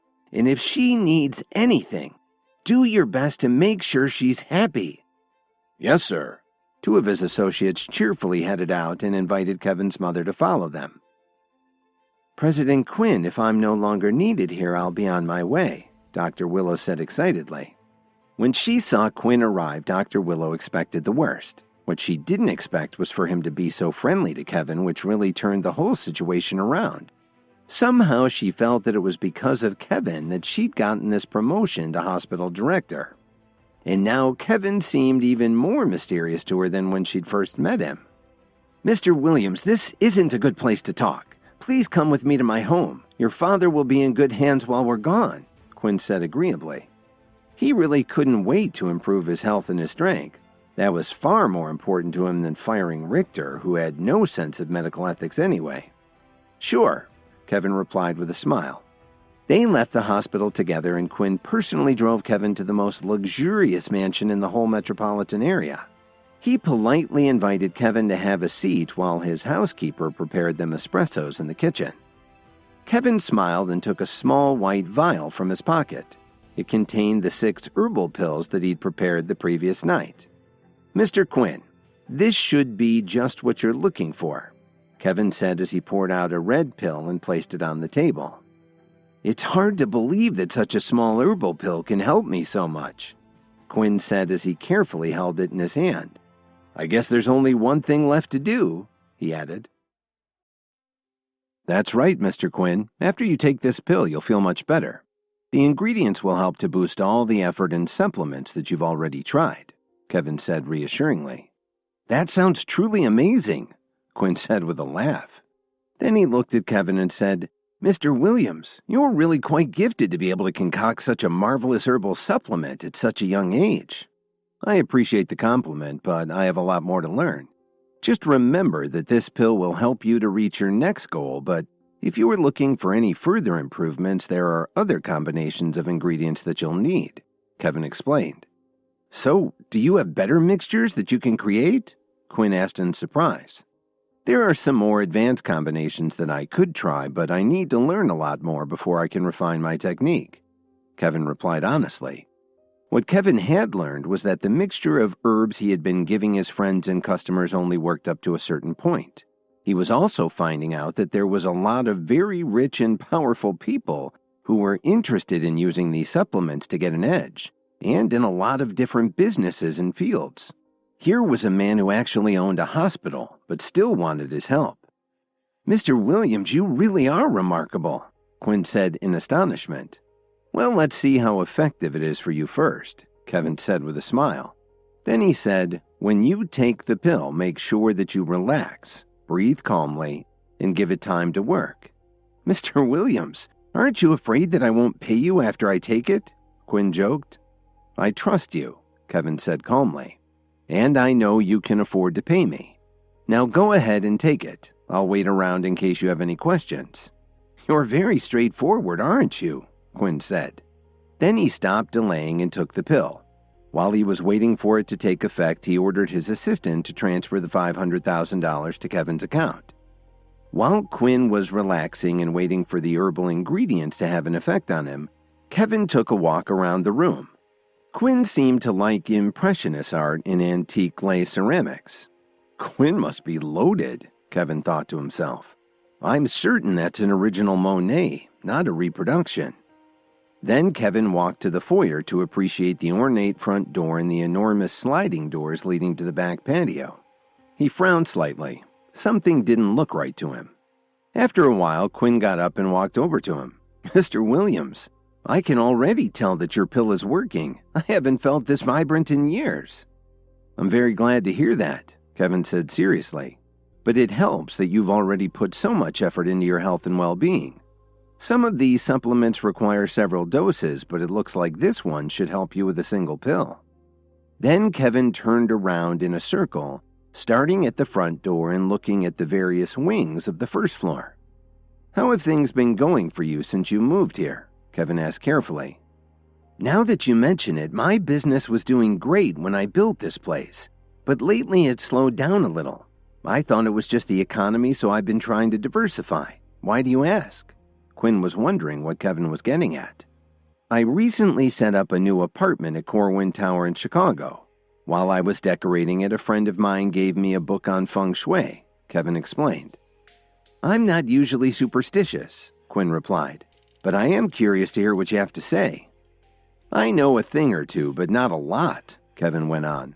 This is a beautiful mansion, but something's not quite right. If you're into feng shui, of course. Please continue, Quinn said politely. Kevin pointed at the beautiful oak door and said, It looks to me like any positive energy comes in the front door and goes straight out the back of the house. That's very interesting, Quinn said as he looked from the front of the house to the back. You know, my last home was very different. When you walked in, you felt like you wanted to sit down and settle in. When I walk in here, I just want to keep going and head out to the patio, Quinn said in amazement. Kevin looked him in the eyes and said, Mr. Quinn, you may want to consider getting someone in here to advise you. I'll bet you'll feel productive in no time. Quinn nodded in agreement. You know, I haven't been getting much done in this home. Maybe there's something to this feng shui stuff. As long as I'm working on improving my body, why not do the same for my home? He paused for a moment and said, You've been very helpful, my friend. It's my pleasure, Kevin said generously. I'll have a copy of the book sent to you right away. Then you'll know more about the subject than I do. I'd appreciate that, Quinn smiled. But now I need to head back to the hospital and visit with my father, Kevin said. Please let me drive you back, Quinn offered. Kevin replied, No thanks. You need to stay here and rest so you can get the full benefit of the herbal ingredients. Then I'll have my chauffeur take you back, Quinn said. It's the least I can do. When Kevin got back to the hospital, his father had already woken up and was feeling better. His mother was sitting by the bed feeding him some vanilla pudding. Dr. Willow walked in and said to Kevin, I'm glad you're finally back. How did the operation go? Were there any complications? Kevin asked. Everything's going as well as can be expected, she answered. I'm just observing your father's condition. I'm also checking to see if there's anything I can help with. Then she paused awkwardly and added, I have to go make rounds. Excuse me. Kevin was confused by Dr. Willow's reaction to seeing him. Was he that frightening? Had she actually turned around and left when she saw him? While he was thinking about this, Alan suddenly said, Kevin, I have something to ask you. Dad, no matter what it is, I'm sure it can wait until you've recovered. Of course, Kevin knew what his father wanted to ask him, but he didn't want to discuss the fight at the Williams family mansion. He didn't feel like being nice to them. What Kevin wanted right now was to teach them a lesson. When his father heard that Kevin didn't want to talk about it, he sighed and went back to sleep. The night passed very quickly. Early the next morning, Dr. Willow had breakfast sent to Ellen and Susan, but Kevin had already left by the time it arrived. When Kevin got to the Williams mansion, his Uncle Thomas was sitting in the head chair. The other family members who had shown up were sitting quietly with solemn expressions on their faces. They looked as if they were waiting for something unpleasant to happen. As Kevin slowly walked into the large reception room, his cousin Ethan leapt up from his chair. I can't believe you have the nerve to come back here, Ethan snarled. The rest of his relatives started to berate him, telling him to get the hell out of the family mansion because he didn't belong there. He just stood there and patiently waited for them to run out of insults. Then he stared at his uncle and said, It's already been a day since I informed you of my intent. Is the money ready? The insults started flying again, and Kevin just stood there, unemotional. Thomas raised his hand and gestured for everyone to calm down. Please, let's have some order here. We need to resolve this, he told them. Then he turned to his nephew and said sadly, Kevin, do you really want to see the entire family go bankrupt? The $3 billion that Kevin had invested in the family business had saved them from financial ruin.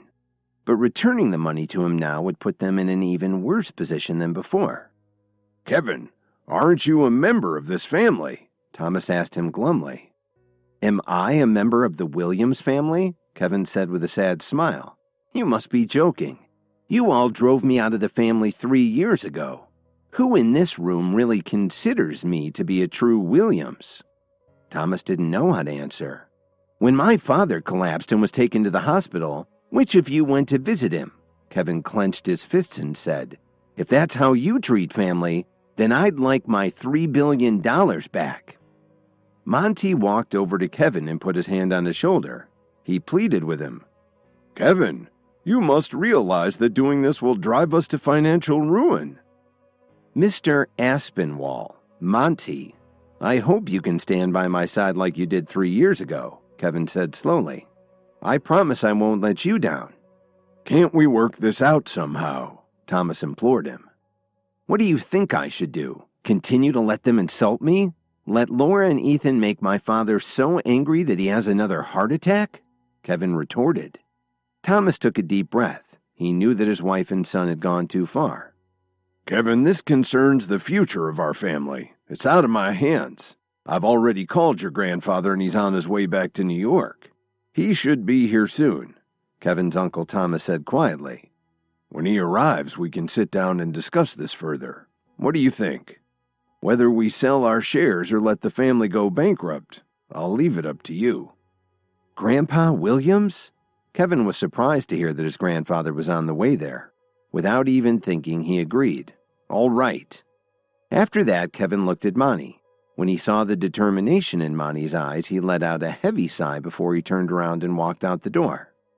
Don't ever come back here, Ethan shouted at him. Kevin's other relatives started shouting more insults at him. The message was clear. He and his parents were out of the family. He forced a smile and thought to himself, It's true. You can choose your friends, but you can't choose your relatives. He forced a smile and thought to himself, It's true. You can choose your friends, but you just can't choose your relatives. Of course, Kevin didn't really want the Williams family to go bankrupt. All he wanted was for them to apologize to him and his parents for their behavior. As soon as Kevin got into the car, his phone rang. Kevin, where are you? It was Lily calling from Chicago. I'm in New York City, but I'm planning to head back very soon, Kevin said softly. Okay, I'll wait for you to come back. Then you can take me out for a stroll, Lily said with a slight hesitation.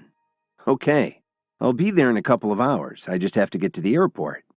After Kevin hung up the phone, he decided to call his parents and let them know that he was heading back to Chicago. He figured that Dr. Willow was keeping a close eye on his father, so he didn't need to worry too much. When Kevin got back to his apartment at Corwin Tower, Lily and Rachel were waiting for him by the elevator. Honey, I'm home, Kevin said with a smile. Let's go out for a walk. Let's go out for a walk. You can carry my shopping bags today, Lily said happily. Ever since Tyler had transferred the Jones family shares to Lily, her relatives' attitudes had changed completely. Pretty much a 180-degree reversal. Okay, Kevin smiled. Then he reached out to shake Rachel's hand. Hi, boss, Rachel said nervously. It took them about a half an hour to reach a good parking garage off of Michigan Avenue. Kevin followed Lily and Rachel patiently as they wandered aimlessly looking at the store windows. They finally decided to go into a very high-end jewelry store. Let's see what catches her eye, Kevin thought to himself. Kevin and Lily walked into a chic jewelry store, and Lily's eyes lit up when she saw a beautiful necklace in the display case. Do you want to try it on? Kevin said with a smile. Do you think you might want to buy it for me? Lily turned her head and said as she batted her eyelashes playfully, The price tag says it costs $20,000. Do you think you could afford it? Kevin didn't answer Lily's question. Instead, he turned around and said to the sales associate, Hi, could you please take this necklace out so my wife could try it on? The associate walked over reluctantly. She took one look at Kevin and assumed he couldn't afford the necklace. I'm sorry, but that's not permitted. All jewelry must be purchased before it can be removed from the case, she said in a condescending tone. Based on Kevin's clothing, she decided that he was just trying to impress the beautiful woman who was accompanying him. I'm sorry, did you say that you have to buy it before you can try it on? Kevin was amused. If my wife hasn't tried it on, how will she know if she likes it? The associate didn't want to waste any more time with Kevin, so she replied curtly, Don't worry about that. Our jewelers can make the appropriate adjustments so that the item will fit her correctly. Lily was starting to get self-conscious.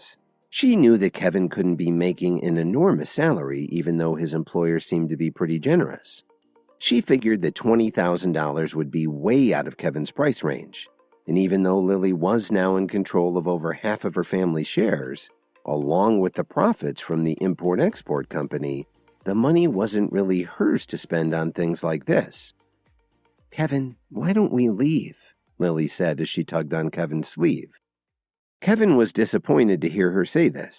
He wanted to give her the finest things that money could buy. Just then, everyone heard a shrill voice order the associate, "Take this necklace out so I can try it on."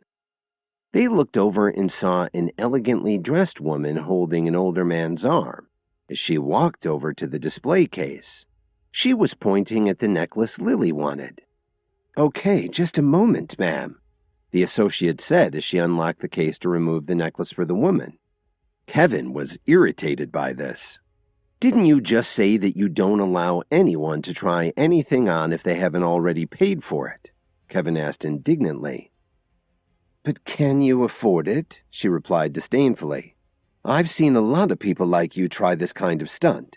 You just want to take a photo when you try it on and then post it online to impress your friends." "What are you talking about?" Kevin asked sharply.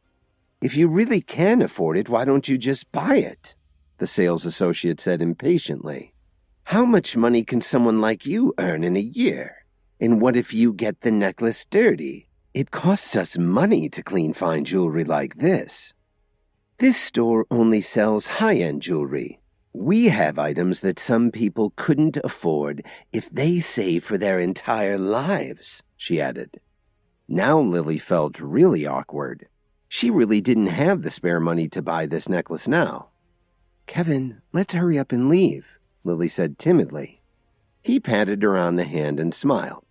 Then he took out his black card and tossed it on the counter.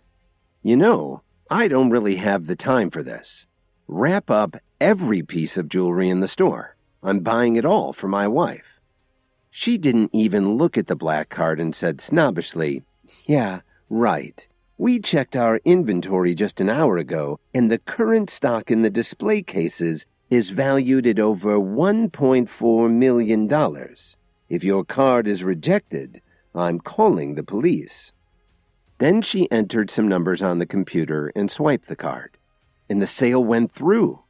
She looked at Kevin, then at his card, and then back at the screen. Her legs started to feel weak, and she sat down on her stool. The manager saw that something wasn't right and rushed out of the back office. When he looked at the screen and saw the numbers, he almost lost his balance and had to sit down too. They had never seen anything like this. As the manager handed Kevin back his card, he asked hesitantly, "Sir, is this your card?" "Yes. I used it to buy these clothes, too. What do you think of my outfit?" Kevin said sarcastically. "I'm sorry, sir, that was a silly question.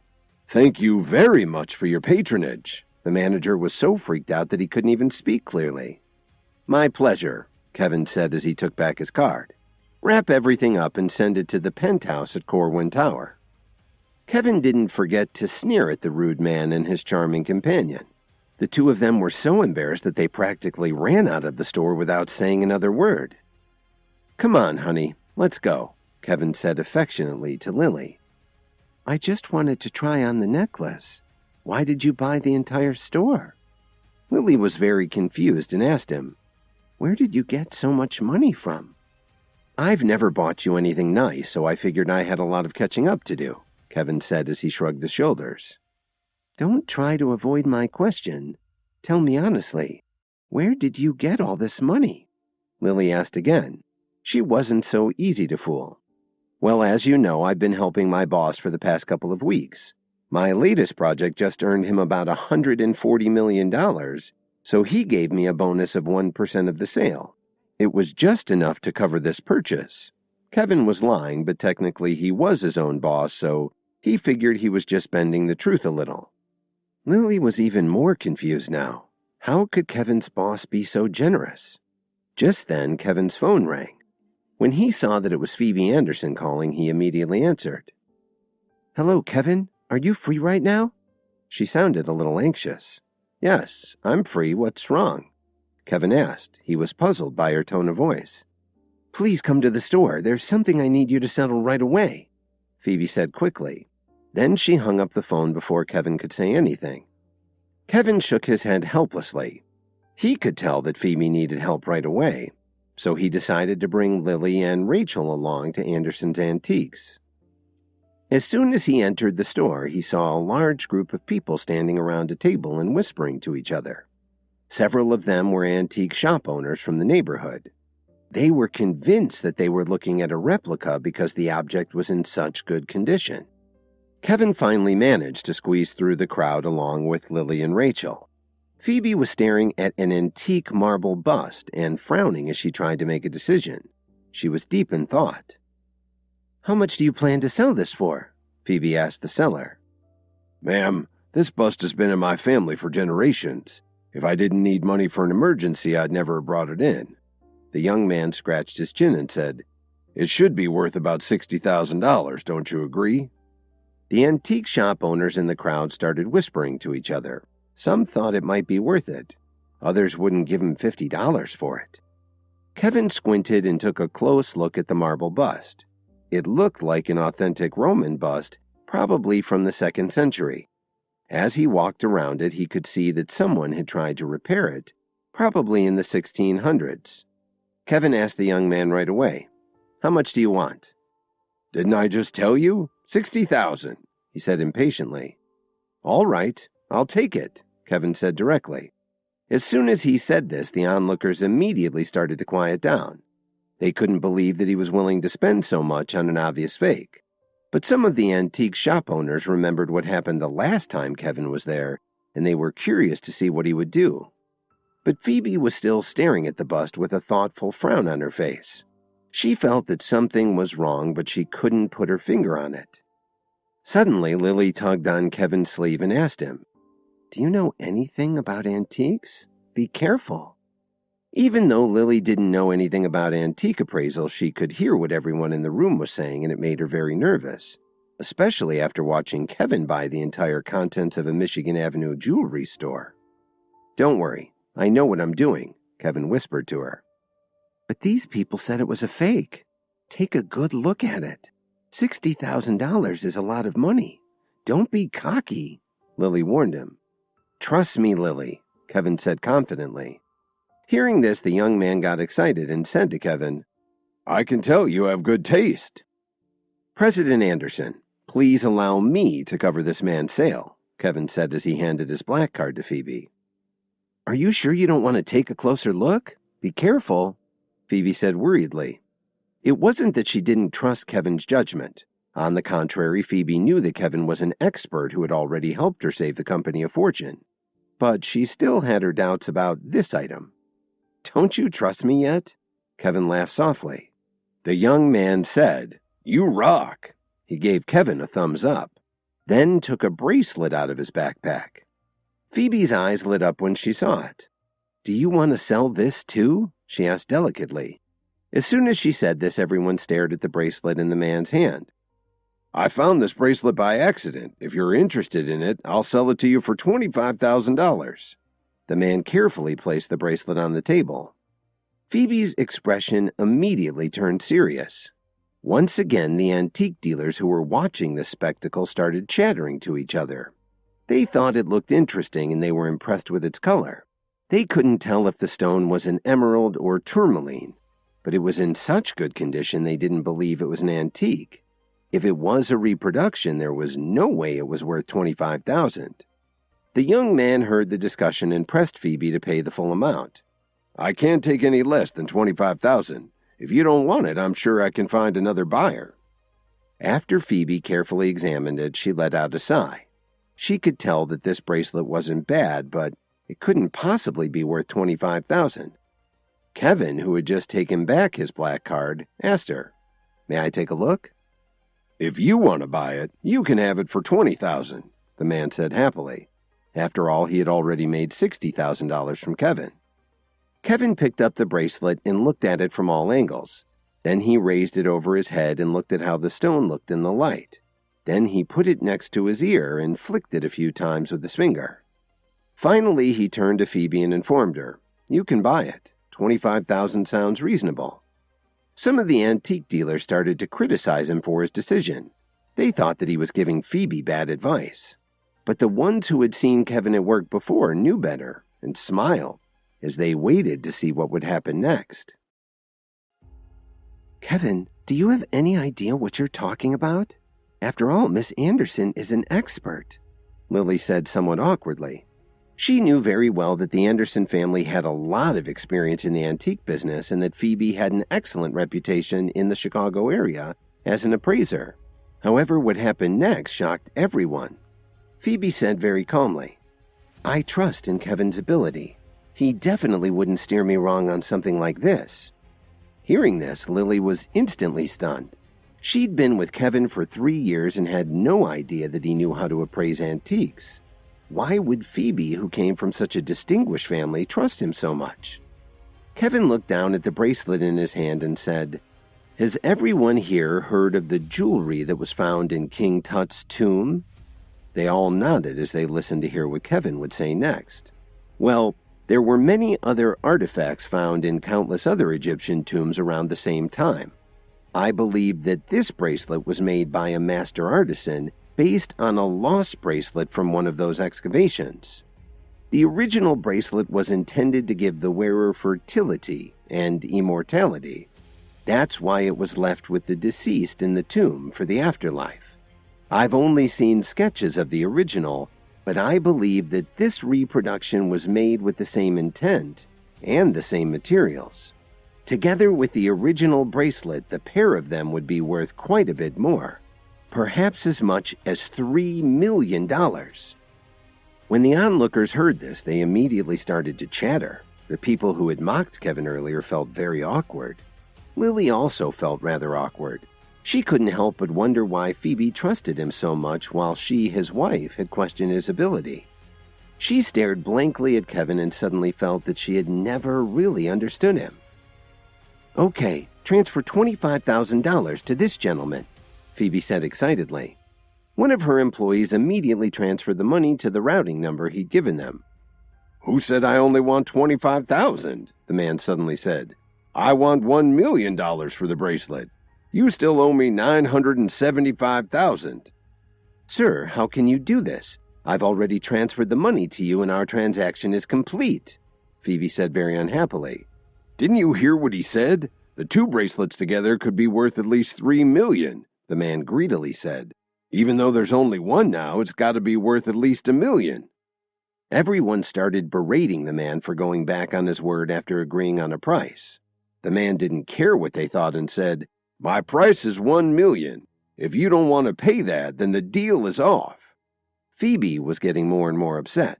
From what Kevin had said, the bracelet would only have more value if it were paired with the original, which had been lost 100 years ago.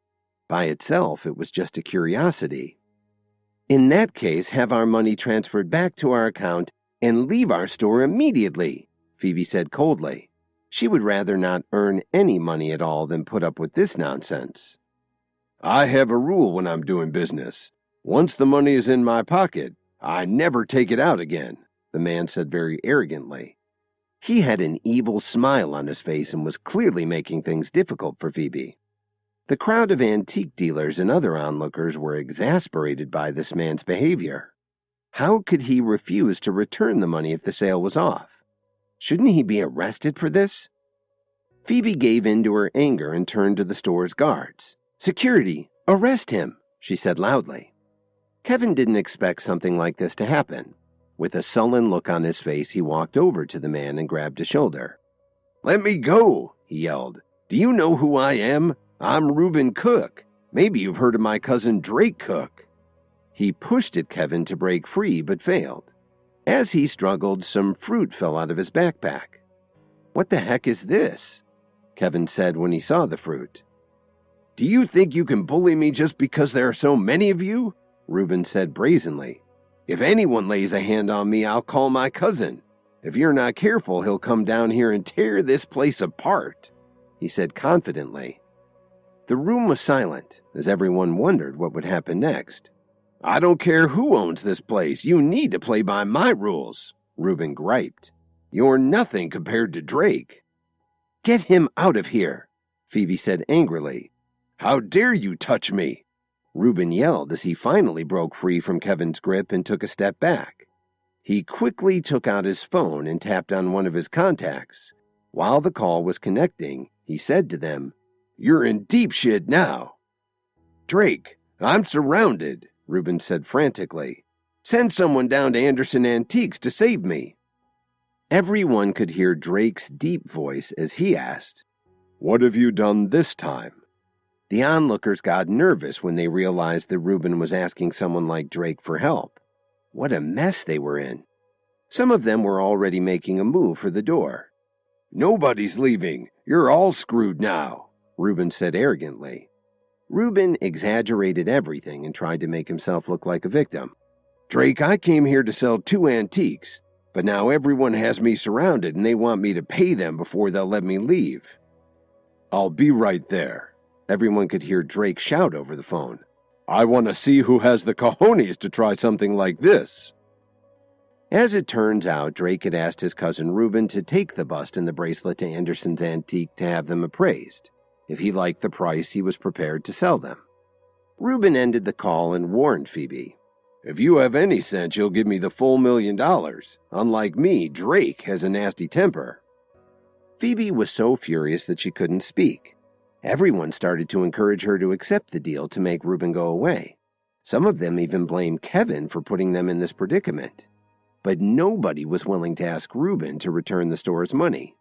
They all started glaring at Kevin. If he hadn't said that the bracelet could be worth a lot more, Reuben wouldn't be demanding $1 million now. Phoebe didn't know what to do. $25,000 wasn't much money for the store, but this kind of behavior was intolerable.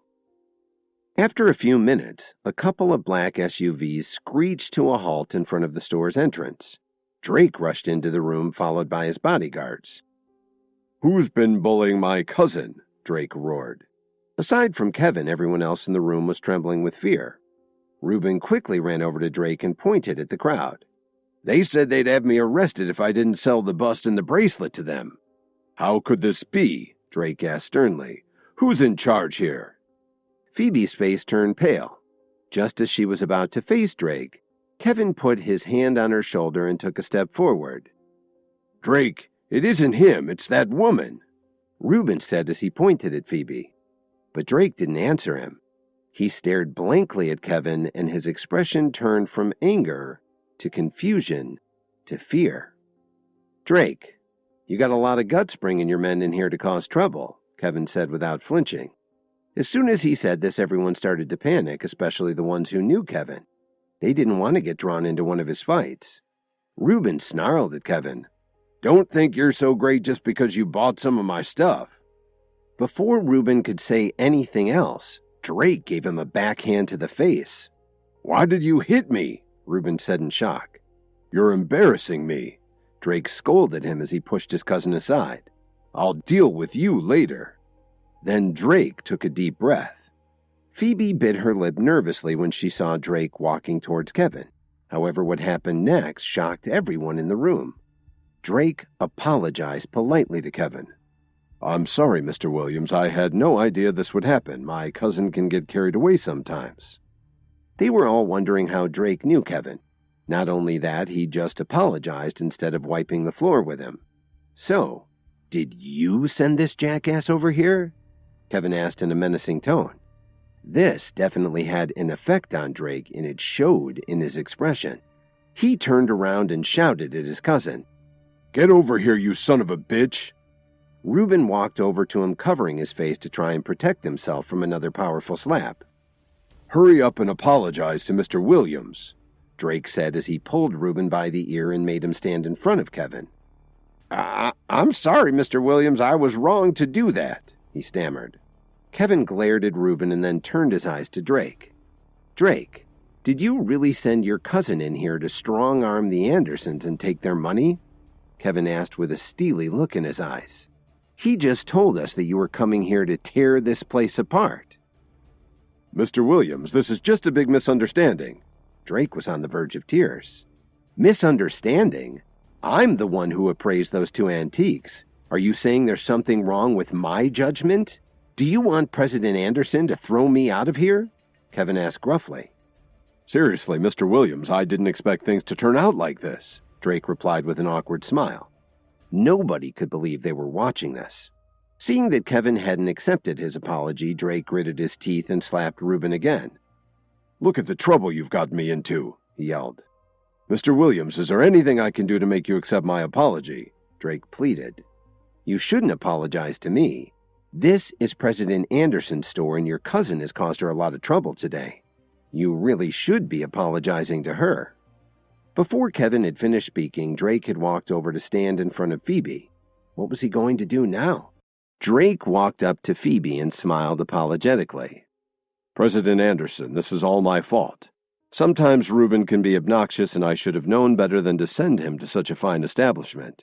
Please accept my sincere apologies. That's a very nice apology, but it really should come from him, Phoebe said as she pointed to Reuben. Drake grabbed Reuben and shook him. Didn't you hear her? Open that big mouth of yours and apologize to President Anderson. You could tell that he was in pain, but Reuben forced himself to speak. I'm sorry, ma'am, he mumbled. Is everything settled now, Mr. Williams? Drake asked politely. We're good, Kevin replied. Then he turned around and looked at Reuben. I want you to leave that fruit. Do you have any objections? Of course not, Reuben said as he placed it on the table in front of Kevin. How did you get this? Kevin asked as he picked up the fruit and examined it.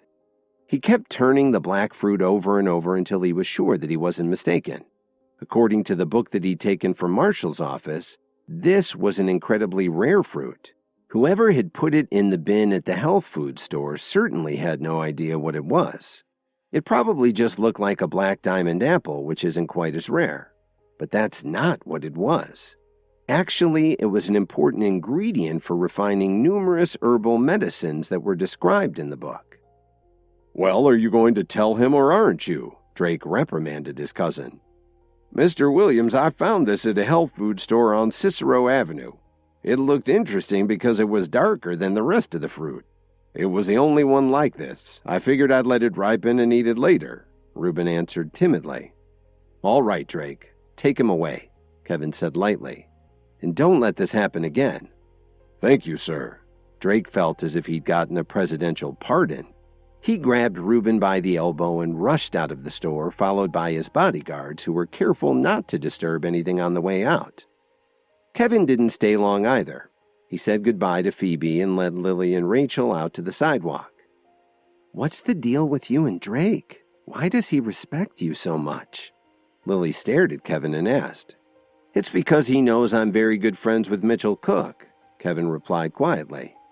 Lily looked at Kevin and suddenly felt that her seemingly useless husband, whom everyone looked down on, was somehow different. Just then, Phoebe ran out of the store chasing after them. Kevin, I really have to thank you for this, she said gratefully. It was nothing. Just remember to give me a raise, Kevin said with a smile. It's lunchtime now. How about I treat everyone to a meal at my house? Phoebe asked them excitedly. Before Kevin could say anything, Lily smiled and said, That would be wonderful. Thank you for the invitation. Lily thought that it might help the Jones family if she could develop a good relationship with Phoebe. After all, the Anderson family was very well respected in Chicago.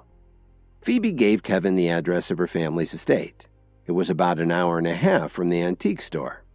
When he got out of the car, Kevin shook his head in disbelief.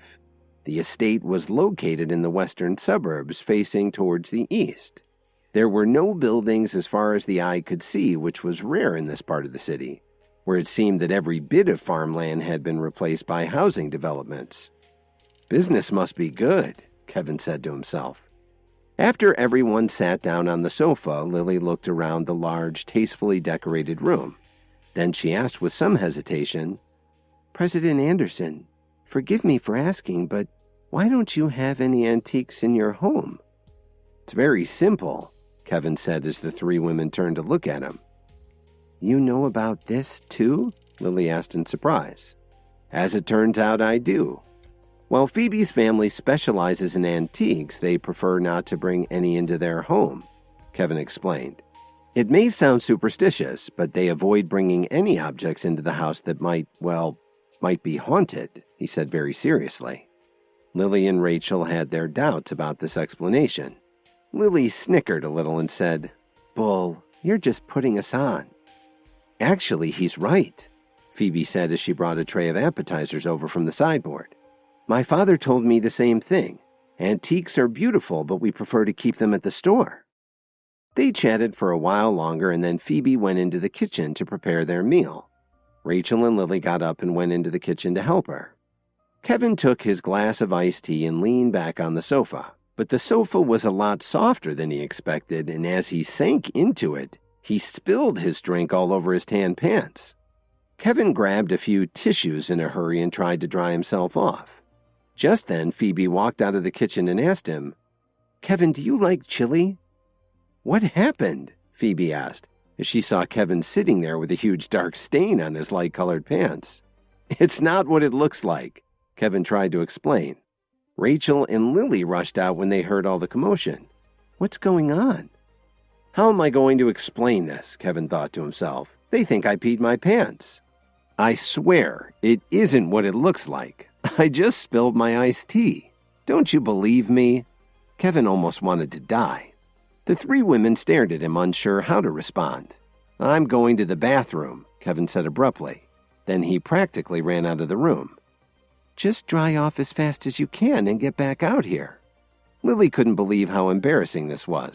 She went back into the kitchen to keep chopping vegetables, thinking about the horrible first impression she was making on Phoebe. Suddenly, the front door was violently kicked open. "Who are you?" Phoebe asked in alarm. "Tie them up," Marshall shouted to his men as he looked around the room. "Kevin, where did you go? Come out now."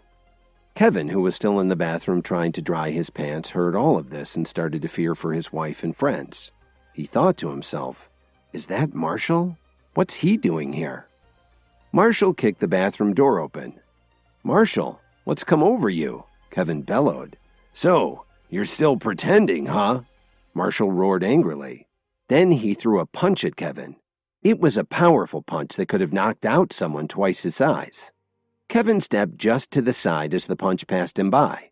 He could feel a blast of air against his face as Marshall ended up hitting the wall instead. Several cracks appeared on the spot where his fist landed. "Marshall, how dare you attack me?" Kevin said indignantly. Marshall suddenly looked behind him to make sure that nobody could hear him and lowered his voice. "I have to know. Where is the book you took from my office? Just give it back to me and I won't have you punished for impersonating the Night King." "What are you talking about? I can't possibly carry books around with me all day long," Kevin replied very calmly. "Aren't you going to hand it over?" Marshall said with a monstrous look in his eyes. "Those three women out there mean a lot to you, don't they? How about if I give them a fate worse than death?" "Is that a threat?" Kevin asked expressionlessly. "Let's talk somewhere else," Marshall said as he pulled his fist back. They walked into one of the other rooms. As he went down the hall, Kevin could see Lily and the other two women tied up in chairs by the dining room table, surrounded by Marshall's men. Kevin didn't dare to fight back now that Marshall had taken his wife and friends hostage. After Kevin closed the door, Marshall asked in a bitter tone of voice, "Where's the book?" "I told you, I don't have it with me," Kevin said coldly. "Are you saying you don't want to hand it over?" Marshall said. Just as he was about to attack Kevin again, Marshall fell to the ground heavily and broke out in a cold sweat. "Damn it," Marshall cursed. Kevin relaxed when he saw the painful expression on Marshall's face. "Have you been poisoned?" Kevin asked with a slight frown. Marshall didn't answer Kevin's question. He felt like there were countless ants biting him from head to toe. Kevin walked over to Marshall and knelt down next to him to observe him for almost a minute. "An herbal did this to you, didn't it?" Kevin asked in surprise. "How do you know?" Marshall said in shock. Kevin knew which herbal pill Marshall had taken. While some of the herbal concoctions in the book could help someone with just one dose, others had to be taken over a period of time to have an effect. But this one had a very serious flaw. You had to take it every 6 months or you'd have a serious relapse and possibly die. The head of the Alliance did this in order to better control the members. Marshall, if I can make an herbal pill that will help you, will you let us go? Kevin asked calmly. He clearly remembered reading about this in the book. He remembered the recipe and knew that the black fruit he'd gotten earlier in the day was indispensable. It was an incredible coincidence, but Kevin wasn't worried about that right now. He needed to save Lily, Rachel, and Phoebe. That's impossible. Only the head of the Alliance can make that, Marshall said in astonishment. I don't care if you believe me or not. If you get the pill, will you let us go? Kevin asked again. All right, it's a deal, Marshall stammered. You still have 2 hours before it gets critical, Kevin said to him. I'll be back in a minute. After saying this, Kevin opened the window and climbed out. Then he went to his car and got the black fruit. Although Kevin was reluctant to help Marshall, this was the only way he could save Lily and the others. When Kevin got back, he took Marshall to the kitchen. As he watched Kevin, Marshall was dumbfounded. How does he know how to do this? He wondered to himself. Half an hour later, Kevin had finished refining the pill that would act as an antidote to save Marshall from the effects of the pill that the head of the Alliance had given him. By now, Marshall was drenched in sweat. The pain was torture, and he collapsed to the floor. If you want to live, then take it now, Kevin said as he put the pill in Marshall's mouth. 5 or 6 minutes later, Marshall looked a lot better and slowly got up from the kitchen floor. You'll be fine in another few minutes. Now, can you let us go? Kevin said calmly. If Marshall hadn't kidnapped Lily, Rachel, and Phoebe, and if he hadn't come in there with so many men, Kevin wouldn't have used the black fruit to make the antidote for him. Marshall looked Kevin in the eye and begged him, Sir, please save my men. They've been given the same pill. Without the antidote that you just made, they'll all die within 3 days. Marshall's original plan was to get the book back and return it to the Alliance in exchange for the herbal medication that he needed. But it turned out to be very difficult for him to find Kevin. First, he went to Dominic Archer's family, then the Jones family, and then the Williams family, one after another, but he couldn't track him down until today. At this point, even if he had the book, he wouldn't be able to get to the Alliance headquarters and then return in time to save his men. Kevin frowned and interrupted Marshall. While I admire your loyalty to your men, I really can't save them.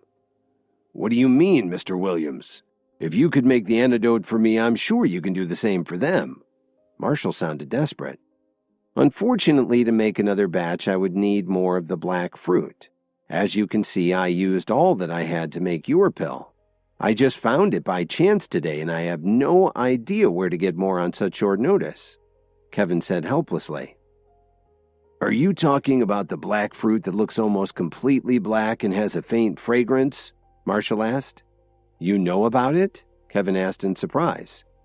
Mr. Williams, they're really not all that hard to find. I'll send one of my men to get some for you right away. Marshall was very excited and relieved. Kevin got excited too. If Marshall really had a source for that black fruit he needed to make his pills, it would be a huge help to him. At this point, Kevin knew that making enough of the pill to help Marshall's men would be a piece of cake. Knowing that Kevin would help him save his men made Marshall feel a little ashamed of his behavior toward him. He had almost harmed someone who could be a valuable asset to his organization. All they had to do now was to wait for his aide to come back with the black fruit. Mr. Williams, thanks to your skill, you've given me and my men a new lease on life. From now on, you can count on our loyalty, Marshall said sincerely. There's no need for that. As long as you stay out of my way, we'll be fine, Kevin replied quietly. He really didn't want to have anything to do with the Alliance now that he knew about its violent and sinister reputation. Before we go, I have some advice for you, Marshall slowly explained. You have an unusual skill that's highly valued by some very rich and powerful individuals. The ability to make these herbal supplements could draw attention from the wrong people. He continued in a very serious tone. In order to get their hands on your methods, they would be willing to use any means necessary. You have to think of your family. Make sure that you're well protected. Otherwise, you may end up in the hands of some vile people. Marshall suddenly stopped and said to Kevin ominously, "Mr. Williams, please think about it carefully. I'm a lightweight compared to these bastards." Kevin frowned when he heard this. If Marshall was trying to scare him, he was doing a good job. Kevin had gotten a taste of what was going on behind the scenes in business, politics, and the criminal underworld. He had to do something to keep Lily and their family safe. "Thank you for your advice," Kevin said appreciatively. "I'm glad you're going to listen to me," Marshall said candidly. "Now I'll take my men to get more of the black fruit for you." After he said this, Marshall headed out the door. Kevin returned to the dining room and saw that Lily, Rachel, and Phoebe were still tied up. "Are you okay?" he asked them anxiously. "Kevin, what's going on? Who were those men?" Lily asked curiously. "Nothing to worry about. They were looking for the wrong person, but I straightened it all out," Kevin said calmly. Before Kevin had a chance to untie the three women, they all heard the sound of the front door opening. It was Truman Anderson, Phoebe's father. He stood in the doorway with a shocked expression on his face. "Kevin, what are you doing here?" Then, as he looked over and saw his daughter and the other two women tied up with belts, Truman became infuriated. "What the hell is going on here?" Truman shouted at the top of his lungs. "Truman, this isn't what it looks like," Kevin tried to explain. "It's not what it looks like," Truman thundered. "What the hell do you think it looks like?" Kevin tried to answer, but he had no idea what to say. "How could you do something like this to my daughter?" Truman yelled as he threw his briefcase at Kevin. Lily wanted to explain that this wasn't Kevin's fault, but Truman wouldn't listen to anyone. He was so furious. Phoebe tried to stand up so she could explain what had happened, but because she had been tied up for so long, her legs had gotten numb. As she tried to get up, she winced and cried out in pain. This only made Truman even angrier. He raised his trembling hand and pointed at Kevin, growling, "I can't believe I trusted you to work in my company." "Please, this is all a misunderstanding," Kevin explained as he helped Truman to sit down on the sofa. Then he immediately went over to the three women and undid the belts that were still tied around their wrists and ankles. Kevin felt that it was hopeless to try to explain, so he just took Lily and Rachel and left the house. Truman was still trying to catch his breath. He turned to his daughter and asked her, "Phoebe, tell me honestly, did Kevin do this?" "Dad, what are you talking about? You've really misunderstood what happened," Phoebe reassured him. After taking a moment to catch his breath and compose himself, Truman finally said, "Phoebe, I only know what I saw." "Dad, can you please listen to my explanation?" Phoebe said slowly. "A bunch of hoodlums broke through the front door while we were making lunch. They tied us up and tried to beat up Kevin. He was about to explain the rest to us when you came in. But believe me, it wasn't Kevin's fault." Truman still wasn't convinced, but he trusted his daughter. "Well, if you say so, but that's not what I saw." His voice trailed off as he tried to accept her explanation. "Dad, you still don't believe me?" Phoebe said in an exasperated tone. She stomped her foot on the floor in frustration. Her father had Kevin all wrong. He was a huge help with her appraisals, and he even got someone like Drake to back down and leave the store peacefully. Actually, even though she trusted Kevin, there was still something mysterious about him. Truman let out another long sigh. He wasn't sure what to think. While this was going on, Kevin was driving Lily and Rachel back into the city. He simply didn't understand Truman's reaction when he walked into the house. "I didn't know Truman had such a quick temper," Kevin said to Lily. "What are you talking about?" Lily snapped at him. "The whole thing was your fault." "How could it be my fault? I didn't tie you up," Kevin said helplessly. Rachel, who had been very quiet until now, suddenly said, "It's getting late. Just drop me off at the corner up ahead. I'll call for a ride home." Before Kevin could reply, Lily said, "Don't worry, Rachel. It's no trouble at all. Kevin can take you home while I stop by the market to buy some vegetables." Lily then turned to Kevin and asked him, "What do you want for dinner? I'm cooking." Kevin was very shocked to hear her say that. They'd been married for almost 3 years, and he couldn't remember when Lily had ever offered to cook. This put Kevin in a good mood, and he quickly headed for the market. When they got there, Kevin said to Lily, "Wait for me here after you're done. I'll pick you up right after I drop Rachel off. It shouldn't be too long." Lily nodded in agreement. Then she said a few words to Rachel and slowly got out of the car and walked into the market. That left Kevin and Rachel alone in the big Porsche sedan. When Lily was there, Rachel always felt a little more at ease, but when she was alone with Kevin, she immediately clammed up, unsure how to act. "Don't be too nervous. I'm not that scary," Kevin said with a smile as he pulled out of the parking lot. "I'm not nervous," Rachel replied quickly, but she really was anxious.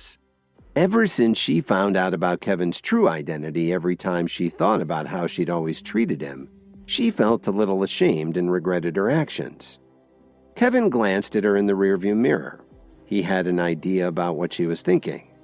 "Don't worry about the past. You and Lily are good friends, and you were just protecting her because you thought she was suffering with me." "No, I didn't," Rachel replied so quietly he could barely hear her. "I know you're good for Lily, so I want to give you some great news," Kevin said with a grin. Then he continued, "I'm getting ready to open the biggest hotel in Chicago, and I've decided to ask you to be the vice president." "Really?" Rachel replied excitedly. "Of course it's true, but I need to know soon, so please don't take too long to decide," Kevin said very casually. He'd already made an agreement with Mitchell Cook. The two of them were going to join forces and go into the food and beverage industry in Chicago. "Just don't disappoint me. And if you accept my offer, I'll give you 3 times the industry standard," Kevin added. Rachel was dumbfounded and stammered. "Am I dreaming? You really want me to be the vice president?" "There's only one condition. I want you to help me keep an eye on Lily. If any man tries to get close to her, you must let me know immediately," Kevin said very seriously. "I won't let you down," Rachel replied excitedly. At that very moment, at the Jones mansion, Grandma Jones was sitting with the top members of the family. She looked despondent. "I called everyone here today to discuss something that's very important for our future," Grandma Jones said weakly. "Lily now has a controlling share in our company. Does anyone have an idea what we can do about this?" Grandma Jones had been miserable ever since Tyler gave Lily 60% of the company's shares. Lily had instantly replaced her as the most important member of the family. But what could Grandma do about it? Jason was the first to offer an option. "Grandma, I feel that Lily simply doesn't have the expertise to control so many shares." The rest of them agreed with Jason. Some of them even wondered if Oliver and Lily had somehow colluded with Tyler Dawn to grab a controlling interest in the family corporation. But they also thought it was better to have the shares in the hands of a member of the family and not under the control of an outsider. Even so, hardly anyone spoke up in Lily's defense. "That's water under the bridge," Grandma Jones said gloomily. "What we need to figure out is how to make Lily hand over the shares." When she said this, the entire room fell silent. Suddenly, Jason's eyes lit up. He slowly stood up and said, "Grandma, I have an idea, but I'm afraid you won't agree."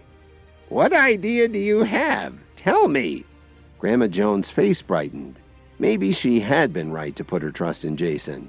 He always seemed to come up with a solution. "Grandma, you can talk to Lily nicely and ask her to give you some of her shares," Jason said with an evil smile.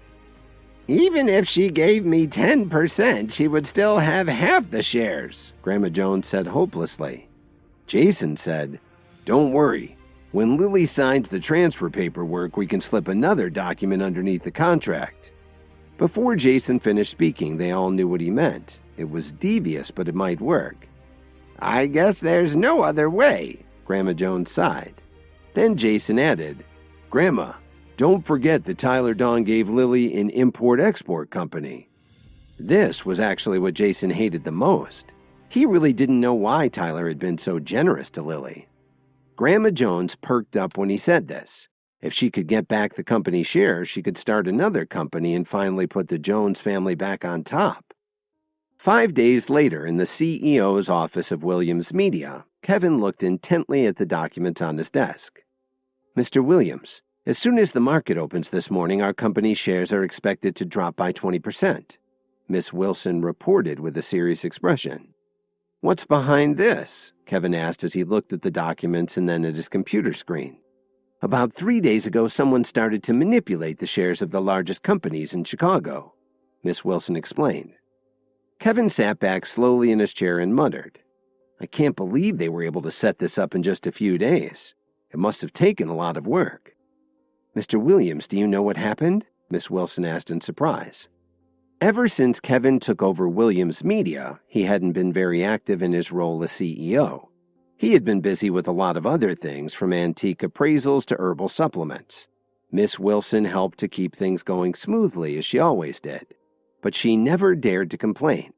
Nobody had figured out yet who was behind the manipulation of the markets. But Miss Wilson never thought that Kevin, who was hardly ever in his office, would know anything about the matter. Please go down to the first floor and wait. We'll have a few important visitors stopping by, Kevin said very calmly. Yes, sir. Since Kevin didn't give any more details than that, Miss Wilson naturally didn't dare to ask who they were. After she left, Kevin slapped his desk and took out his phone to make a call. Hello, Kevin. What's the matter? Thomas answered coldly. Uncle Thomas, you know very well what's the matter. There's no point in hiding it, Kevin said coldly.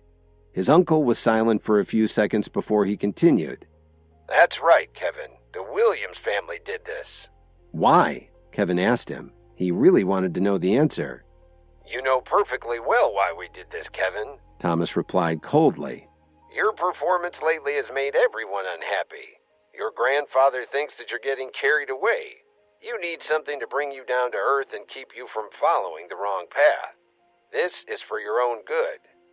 How can you even say that? Aren't you afraid that I'll take back the $3 billion that I lent the family? Kevin asked him impatiently. Kevin, if you want your money back, I can transfer it to you right now. However, if you want to use it to save Williams Media, it won't work, Thomas said gravely. This is your grandfather's decision. I advise you to come back and apologize to your family. We can still work this out. It looked like Kevin didn't have any options left. When Kevin got to his office at Williams Media, he found out that the company's shares were about to tank. He suspected that the Williams family was behind the manipulation of stocks in the largest companies in Chicago. He called his Uncle Thomas to find out if he was behind it. The family wanted him to come back to New York to talk it out with his grandfather. Kevin didn't answer him, he just hung up the phone. Then he tapped on his desk while he thought about what to do. He couldn't understand how the Williams family had suddenly found enough money to do this. Their situation was desperate. After thinking for a while, Kevin decided to call Mitchell Cook, Adriana Wright, Gilbert Rhodes, and the others to come to an emergency meeting at his office. Within an hour, they'd all arrived. Mr. Williams, what's going on? Why did the Williams family suddenly launch this financial attack on Chicago? Adriana was the first to ask. With their influence, they'll have no trouble taking over all the major industries in the city. But the way they're doing it, they'll destroy the entire economy, Cook said bitterly. As the most prominent business leaders in Chicago, they naturally found who was behind this madness, but they didn't understand the reason behind it. Gilbert Rhodes suddenly stood up, looked directly at Kevin, and asked, Mr. Williams, are they doing this to get even with you? It's useless to dwell on that now. The important thing is that the Williams family has already made their move, Kevin said stoically. Hearing this, Cook and the others were unsure how to respond to the threat. They were considered to be the most influential business leaders in all of Chicago, with enormous financial resources. But they still didn't have enough clout to stand up to the colossal financial power of the Williams family. They simply weren't a match for them. Let's not get pessimistic. The reason I called you here today is to discuss countermeasures, Kevin said confidently. Mr. Williams, just tell me what to do. We'll support you with all we've got, no matter what, Emo Squire said very frankly. That's right. Without you, we wouldn't be where we are today, Adriana said optimistically. Mitchell Cook and Gilbert Rhodes didn't say anything, but they nodded in agreement. Kevin thought for a moment and said, Although the situation looks critical, it doesn't mean that the Williams family will definitely succeed. The first step we need to take is to stabilize the stock market." Kevin slammed his fist on his desk and said firmly, "Let's use our money to push back at them." Kevin is right. We definitely can't avoid it. They're playing rough, so we will too. Even if it kills us, we'll make sure they don't get out of this unhurt," Mitchell Cook said forcefully. Within an hour of the meeting, everyone in the stock exchange was shocked. As everyone watched, the Williams Group stepped up and invested $3 billion. After that, Mitchell Cook, Adriana, and the others followed suit. Each of them took billions of dollars and poured everything they could into the stock market. The enormous transfers of funds attracted everyone's attention. When the stock market closed in the afternoon, they had managed to stabilize Chicago's financial position. Cook and the others promised that they would follow Williams Media's lead and match Kevin's actions. They vowed to protect Chicago's financial base, even if it cost them their lives and their fortunes. That night, the Jones family held a meeting in their mansion. "How much of our stock fell today?" Grandma Jones asked with a gloomy expression. "Grandma, our shares dropped by 60%, one of her nephews said with a depressed look on his face. There was silence in the room while they tried to figure out how to respond. "What can we do? If this keeps up, we may lose everything," Grandma Jones said with some frustration. This kind of economic war wasn't something that a small family could afford to be in. "Grandma, I have a suggestion, but I don't know if everyone will agree," Jason said slowly. "Oh, what do you suggest?" Grandma Jones asked in surprise. "Didn't Williams Media lead the way today? Why don't we take half of our shares and buy into their company?" Jason explained carefully. "That way, however this turns out, we'll at least be able to maintain half of our wealth." "That's right. We can ask Williams Media for help," one of his uncles replied. But they still weren't sure if Williams Media would go along with this. They also weren't sure they'd be able to work together. Kevin, who was standing next to Lily, frowned slightly when he heard this. He instantly understood Jason's ultimate goal. "Lily, what do you think about Jason's proposal?" Grandma Jones asked gently. "It's up to you to decide, Grandma," Lily said with a sullen look on her face. The Jones Corporation shares were dropping in value and they were practically bleeding money. They didn't see any other way to stop it. "All right, since you said that the decision is up to Grandma, then you'll have to contribute 50% of the company's shares," Jason said deviously. Kevin stood up before Lily could say anything. "Jason, what do you mean? What right do you have to make my wife turn over all her shares?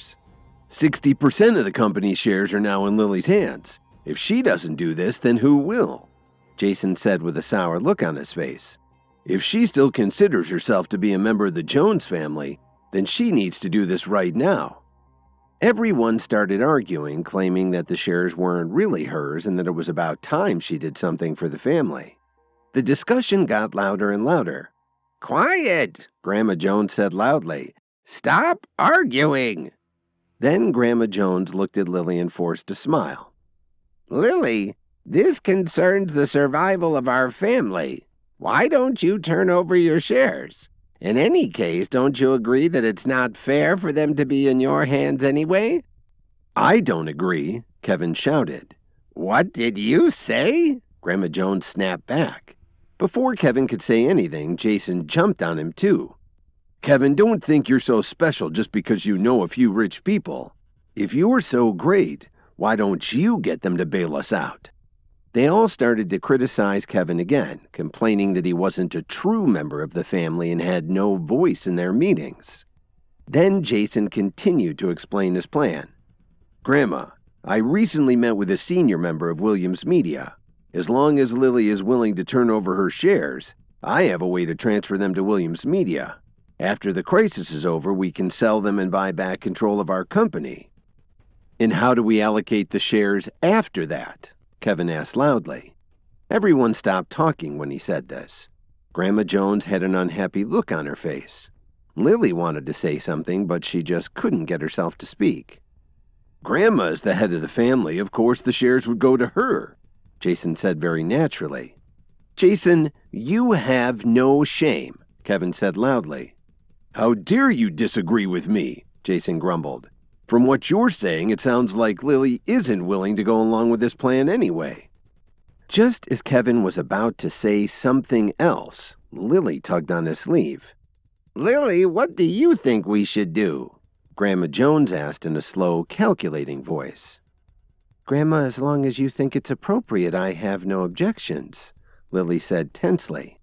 When she heard this, a smile immediately appeared on Grandma Jones's face. Jason's mouth also curled into a wicked smile and a proud expression flashed in his eyes. No, Kevin shouted. What did you say? Grandma Jones said as she looked at Kevin angrily. If we must use our shares for this transfer, Grandma, you should contribute 20% and my wife should give 30%. Moreover, after the crisis is resolved, the shares should revert to their respective owners, Kevin said matter-of-factly. How dare you? Grandma Jones yelled as she banged her fist on her armrest. Do you have the right to speak here? Get out! Grandma Jones stared at Kevin menacingly. This was the second time Kevin had contradicted her in public. If she didn't teach him a lesson now, she wouldn't have any control over him in the future. Kevin suddenly sneered and said, You people are really funny. What are you laughing at? Grandma Jones asked hesitantly. I'm laughing at the Jones family. You do consider yourselves to be a family, don't you? How could you be so desperate? Kevin sneered and continued. First, you want to use my wife and exchange her for Merriweather shares. Now that the shares are in her hands, you want to trick her into giving them back to you. Can't you see how funny that is? Everyone stared at him awkwardly, but none of them refuted him because they knew he was telling the truth. You bastard! Someone, throw him out of here! Grandma Jones screamed. Who's willing to take the first swing? Kevin said calmly as he looked around the room. Kevin knew they wouldn't try anything. They'd all seen how he pulverized Merriweather in just a couple of minutes. All right, Kevin, Lily said as she suddenly stood up and took him by the hand. She turned to Grandma Jones and said, Grandma, it's getting late. Let's talk about this again tomorrow. Then Lily led Kevin out the door. When Jason saw that Grandma Jones wasn't going to stop them, he didn't say anything. After all, Lily was currently holding the high cards, and right now there was nothing he could do about it.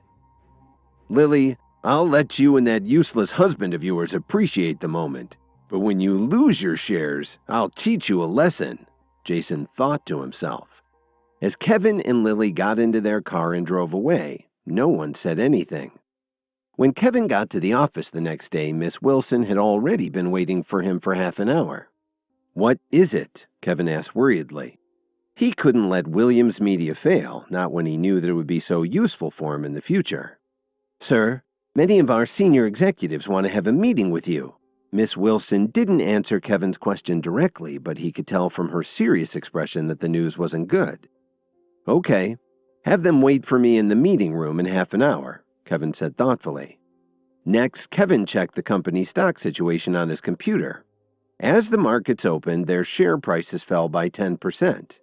By now, they had already lost hundreds of millions.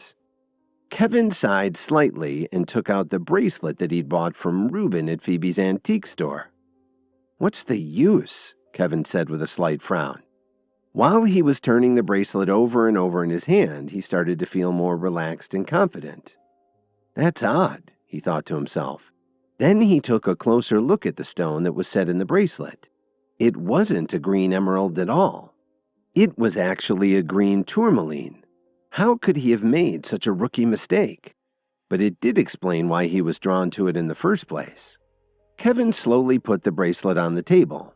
After thinking for a moment, he decided to call Officer Emmett to ask her opinion.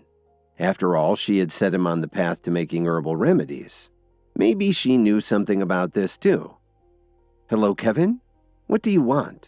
Officer Emmett answered in a surprised tone. I was wondering what you might know about green tourmaline, Kevin asked hesitantly. I was wondering when you might ask me something like that, she said frankly. A lot of people believe that certain stones can help you to focus your energy to relax or work on your health. Things like that. Interesting, Kevin smiled and said. I felt drawn to a tourmaline bracelet the other day at the antique store. What do you think? Why should I tell you? Officer Emmett said jokingly. I'm serious, Kevin insisted. I'll tell you, but you need to say please, Officer Emmett replied mischievously. Come on, I'm serious. Kevin was starting to get frustrated. He knew she was just teasing, but he didn't have a lot of time for this today. Come on, just once. What's the magic word? Officer Emmett tried again. Okay, please, Kevin said in a very low voice. I'm sorry I can't hear you. Could you speak up? Officer Emmett said in a satisfied tone. Kevin took a deep breath and said very clearly, Please. That's better, Officer Emmett said. Come to the downtown Luxbank's office in an hour. Don't forget to bring the bracelet. I'll explain everything to you then. See you later. She hung up before Kevin could say goodbye. Miss Wilson came into Kevin's office as soon as he put his phone in his pocket. Mr. Williams, all the senior executives are waiting for you in the conference room. Kevin nodded and left the office. This was the first high-level meeting that Kevin had held since he took over Williams Media, so a lot of them didn't have a great impression of his leadership abilities. As soon as he walked into the conference room, one of the vice presidents stood up and said, Mr. Williams, we can't fight this anymore. Even if we win, we'll suffer heavy losses. The executives were all panicked about what the Williams family was doing to their company. They were willing to give up and let them buy them out if that was what it took to save Williams Media. Kevin sat patiently and listened to them. Finally, Kevin's eyes swept across the room before he slowly said, Are you all done? Sir, I strongly recommend that we give in, one of the older, more experienced executives said firmly. How much money did the Williams family offer you to make you react like this? Kevin asked calmly. When he said this, the entire meeting room grew quiet. Kevin leaned forward in his chair and looked everyone in the eye one by one before he said, I came to this meeting today to tell you something. If anyone feels that fighting the Williams family is a mistake, please leave now. Then Kevin sat back in his chair feeling very confident and relaxed. He knew that they would get through this, but he just wasn't sure how. When Kevin met Officer Emmett at the bank to discuss his Egyptian bracelet, they were interrupted by an armed robbery. Officer Emmett took out two of the robbers but stopped fighting when one of them threatened to start shooting the hostages. Kevin stood up to draw their attention so Officer Emmett could give first aid to the bank manager. By the time Officer Emmett realized what was going on, Kevin had already leapt in front of the man and kicked the gun out of his hand. Then he threw a lightning-fast punch to the man's head. He dropped like a sack of cement. The customers and employees were amazed and started to whisper to each other. Do you think we're saved? They wondered. Then one of the robbers asked him, Kid, which gang are you from? Another one tried to sound like he wasn't afraid. Don't let him scare you. There's more of us than him. Yeah, let's kill him, one of them said as he rushed towards Kevin. Then he reached out to grab Kevin's throat. Kevin quickly reacted and grabbed the man's wrist, squeezing it hard. The sound of his bones breaking echoed off the walls as the man screamed in agony. One of the other men came up behind Kevin with a switchblade, but Kevin saw him out of the corner of his eye and stepped to the side as the man lunged. Then he grabbed the man's wrist, crushing it so hard that he dropped his knife. While holding on to him, he turned around and threw him into the first attacker who was still holding his wrist. The two men dropped to the floor at the same time. There were only two men who were still upright, and one of them quickly pounced on Kevin, but before he could do anything, he was sent flying. It's your turn, Kevin said calmly to the last man standing. The man was holding a gun, but he was so psyched out that his hand started to shake. He'd just seen Kevin take out his 4 accomplices in less than a minute. Don't you have a gun in your hand? Kevin said without changing his expression. Go ahead and shoot. I'm not afraid. Kevin slowly walked resolutely towards the man. Stay back, the man shouted as he saw that Kevin was getting close enough to reach him. In fear for his life, he started to aim towards the hostages. Kevin saw that the gun was pointed at a little girl who was lying on the floor next to her mother. He knew this wasn't good and sprang between the man and the little girl just as he pulled the trigger. Kevin suddenly felt a burning sensation near his waist. He took a deep breath and forced himself to stand up, enduring the intense pain. "I told you to shoot me. Why did you shoot at someone else? What the hell is wrong with you?" Kevin said as he gritted his teeth. "Don't you know how to rob a bank?" "Kevin!" Officer Emmett shouted nervously. She could tell that Kevin was doing this to distract the gunman and keep anyone else from getting hurt. "Why don't you put down the gun and face me like a real man?" Kevin said with a mocking smile. "Shut up!" the man yelled as he turned toward Kevin. But he was so nervous that he accidentally pulled the trigger again. But luckily, the man's shot was aimed at the floor and didn't hit anyone. In desperation, the man suddenly grabbed a little boy who was next to him. "If you say another word," but he didn't have to finish his threat. Kevin knew what he meant and didn't make a move because he was too worried that the kid would be injured. Now that the robber had hostages, he had to be careful. Kevin took a deep breath and said, "Let's talk this over." "Talk? There's nothing to talk about. You're going to stay right here and we're going to leave. Take another step and you'll regret it," the man roared. By now, the rest of the men were getting up off the floor. The one nearest to Kevin immediately hit him on the head with the butt of his gun. Kevin saw double for a second, and then he took a couple of steps back. "That's what you get for interfering," the man snarled as he spat at Kevin. Blood immediately started flowing down from Kevin's head. Fortunately, he was in pretty good condition, so the blow didn't knock him out. The gang's leader turned to his men and ordered them, "You guys go and put all the money in your backpacks." A minute later, the 5 of them ran out of the front door with 5 bags of money and their young hostage. After the men left, everyone was relieved, except the boy's father, and Officer Emmett and Kevin knew that it wasn't over yet. "Kevin, are you all right?" Officer Emmett asked Kevin with concern. "I'm fine," Kevin said as he tore off a piece of his shirt and tied it to his head to stop the bleeding. "Shall we chase after them?" "I'll chase after them. You get to the hospital," Officer Emmett said worriedly. She had been very impressed by Kevin's courage under fire. "I'll be okay.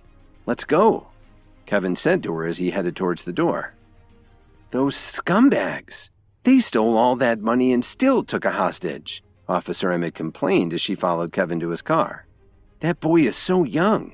Even if we manage to save him, I'm afraid he'll never get over it." She was right.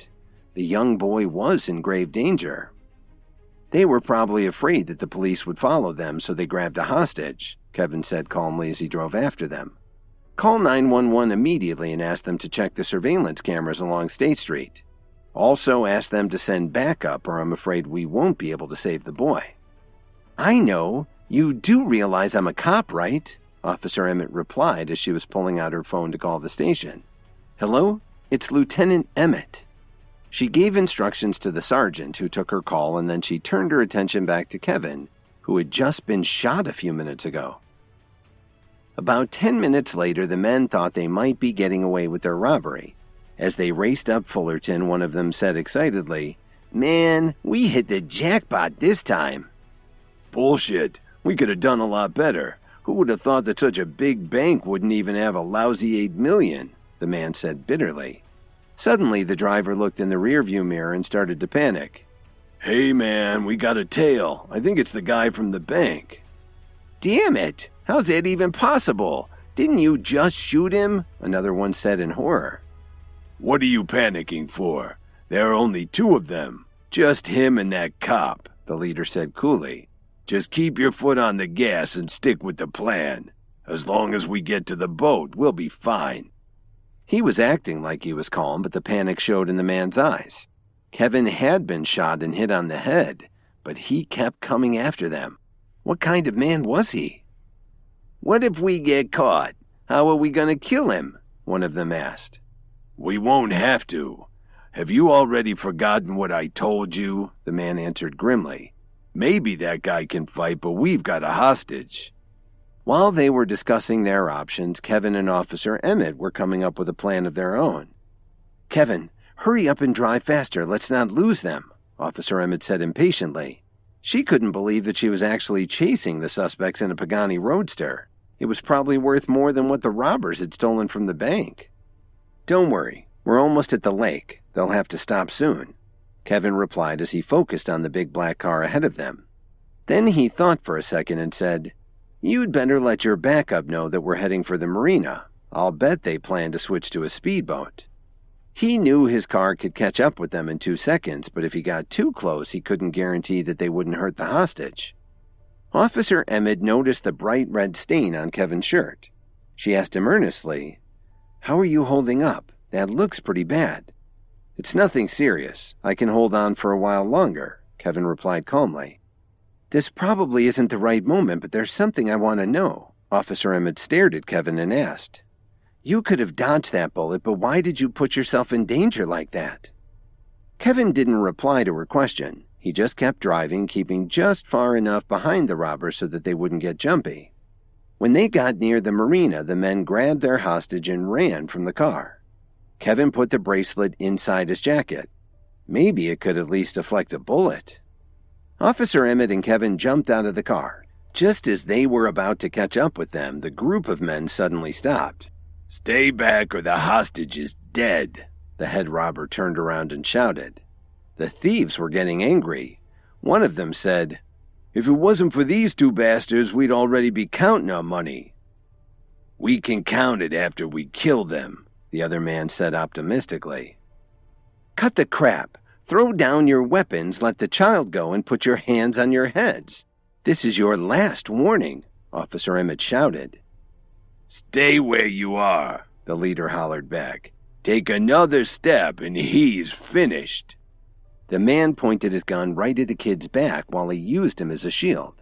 The little boy was seriously frightened, and he couldn't stop crying.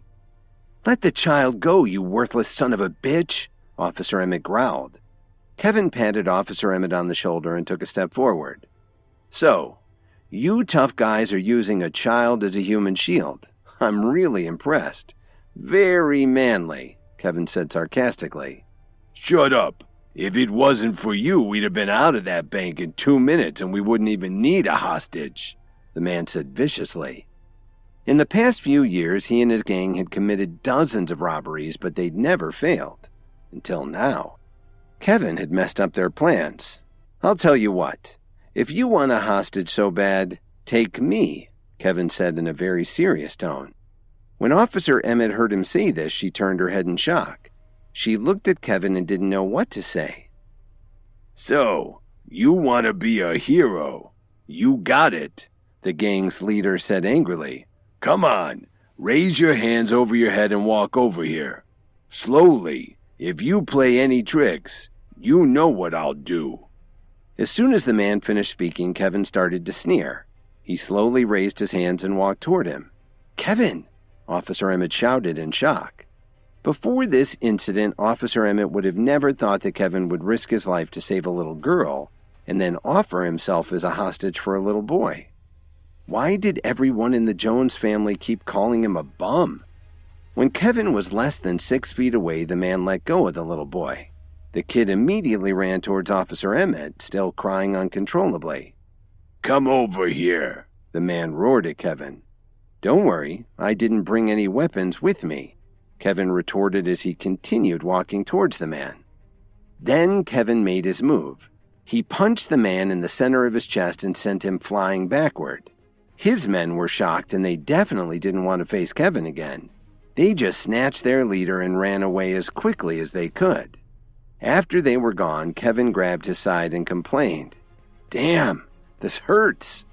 When he punched the bank robber, the wounds on his head and side had started to bleed again. "Kevin, lie down and breathe calmly," Officer Emmett said as she carried the little boy over to him. Then she took off her jacket and held it against Kevin's side to stop the bleeding. "Help is on the way," she reassured him. "That's okay. I'll just lie here and bleed for a while," Kevin said jokingly. "I'm sorry I got you into this," Officer Emmett answered quietly. She was feeling pretty guilty because she was, after all, a police lieutenant, but she had ended up letting Kevin do her job today.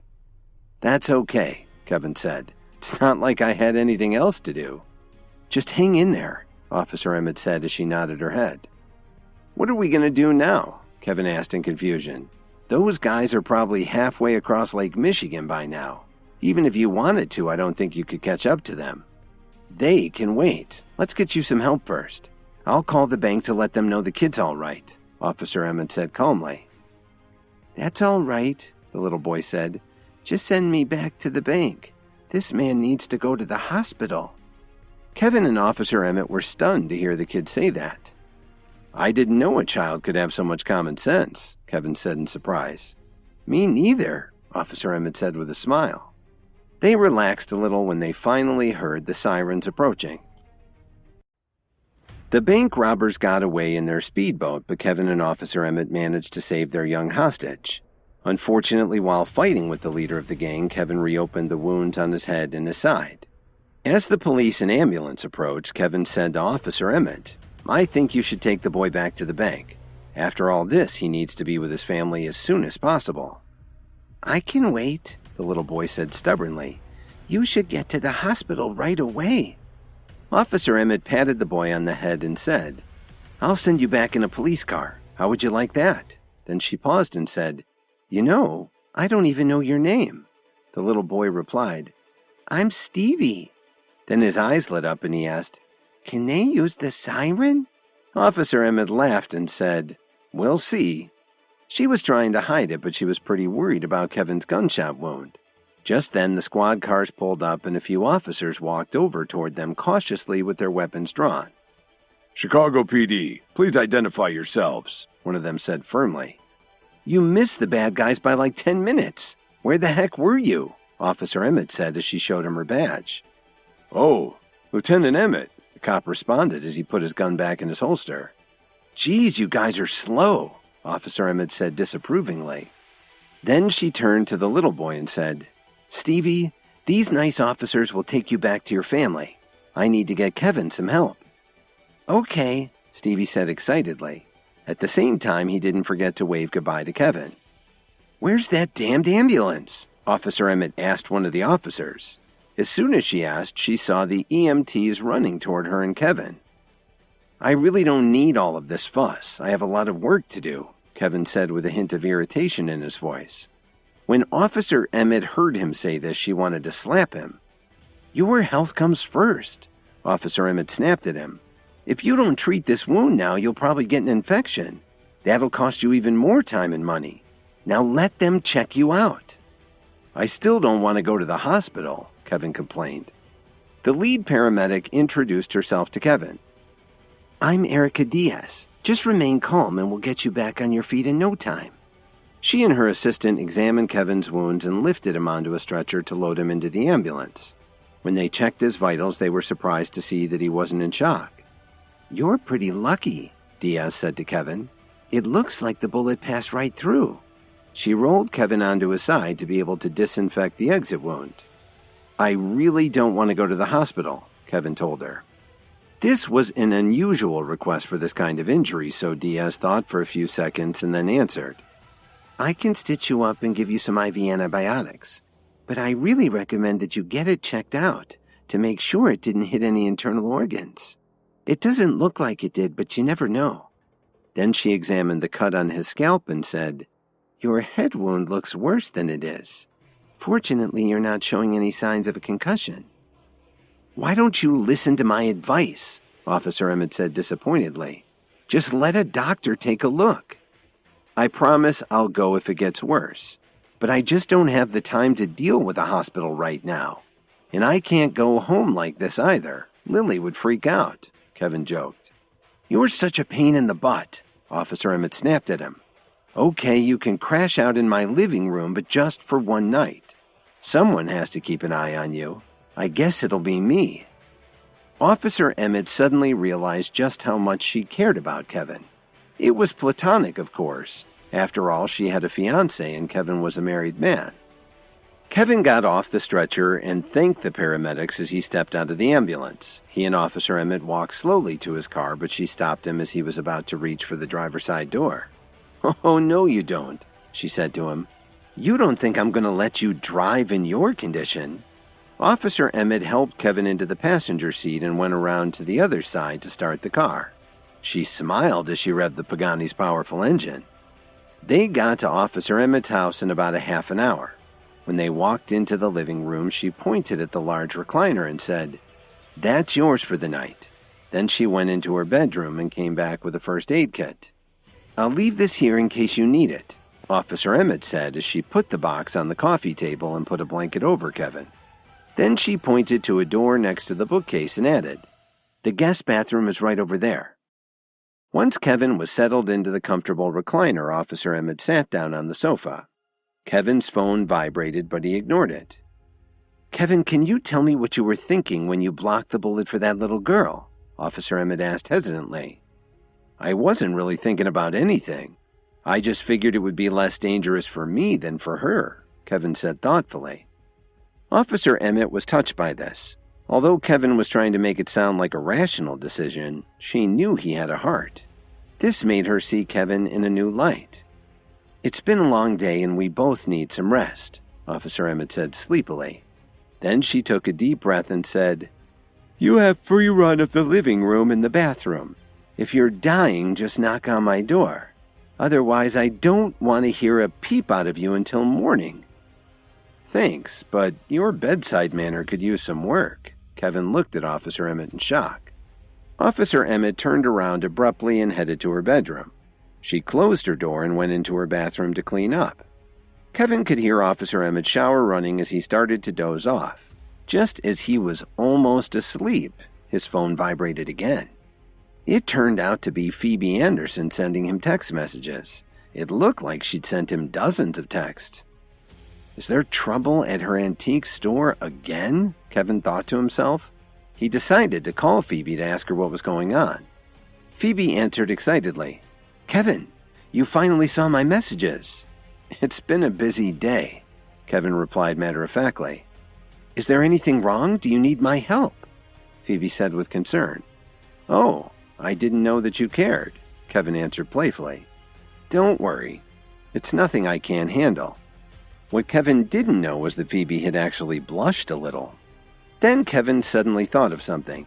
"Phoebe, since your family's got a lot of resources, have you seen any books about the healing powers of various gems?" "Why are you asking?" Phoebe asked uncertainly. "I haven't seen any, but my father has an amazing library.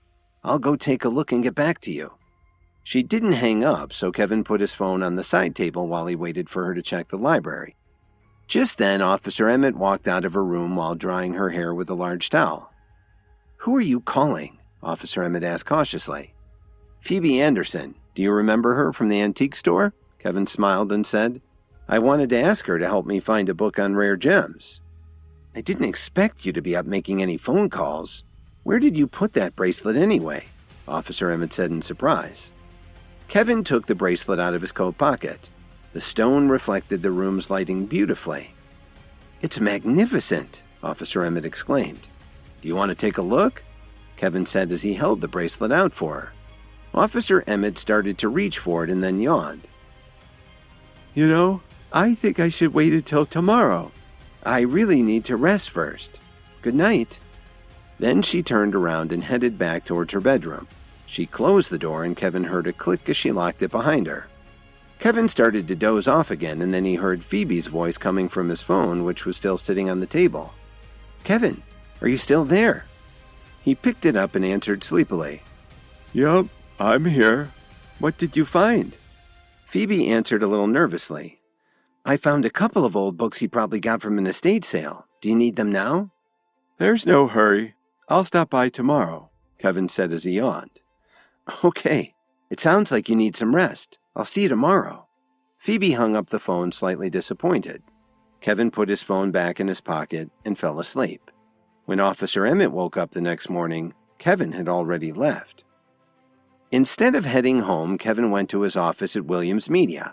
He sat at his desk looking at the information Miss Wilson had sent him with a gloomy expression on his face.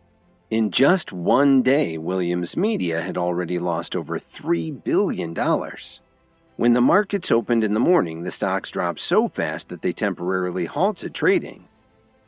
"Sir, if this continues, I'm afraid the company won't be able to hold on," Miss Wilson said worriedly. "Even if we can hold on, we have to try," Kevin said as he threw the stock reports on his desk. "No matter what, the company has to hang in there. How much liquid capital do we have available? I want you to access all of it. Let's see how far the Williams family is willing to go." "Yes, sir. I'll take care of that right away," Miss Wilson said reluctantly. She knew very well that Kevin's actions wouldn't help them at all. The Williams family was just too powerful, and Williams Media couldn't stand up to them without some outside help. In just a short time, not only Williams Media, but also the Whistler Hotel and the West Chicago International Group had suffered enormous losses. All over Chicago, countless small companies were facing bankruptcy. Kevin called Mitchell Cook and the others to come back to his office. They dropped everything and rushed there in less than an hour. "Why are you all frowning? We aren't bankrupt yet," Kevin said as he took a sip of coffee. "Mr. Williams, how can you laugh at this? The Williams family is killing us," Adriana said in exasperation. "Don't be so pessimistic.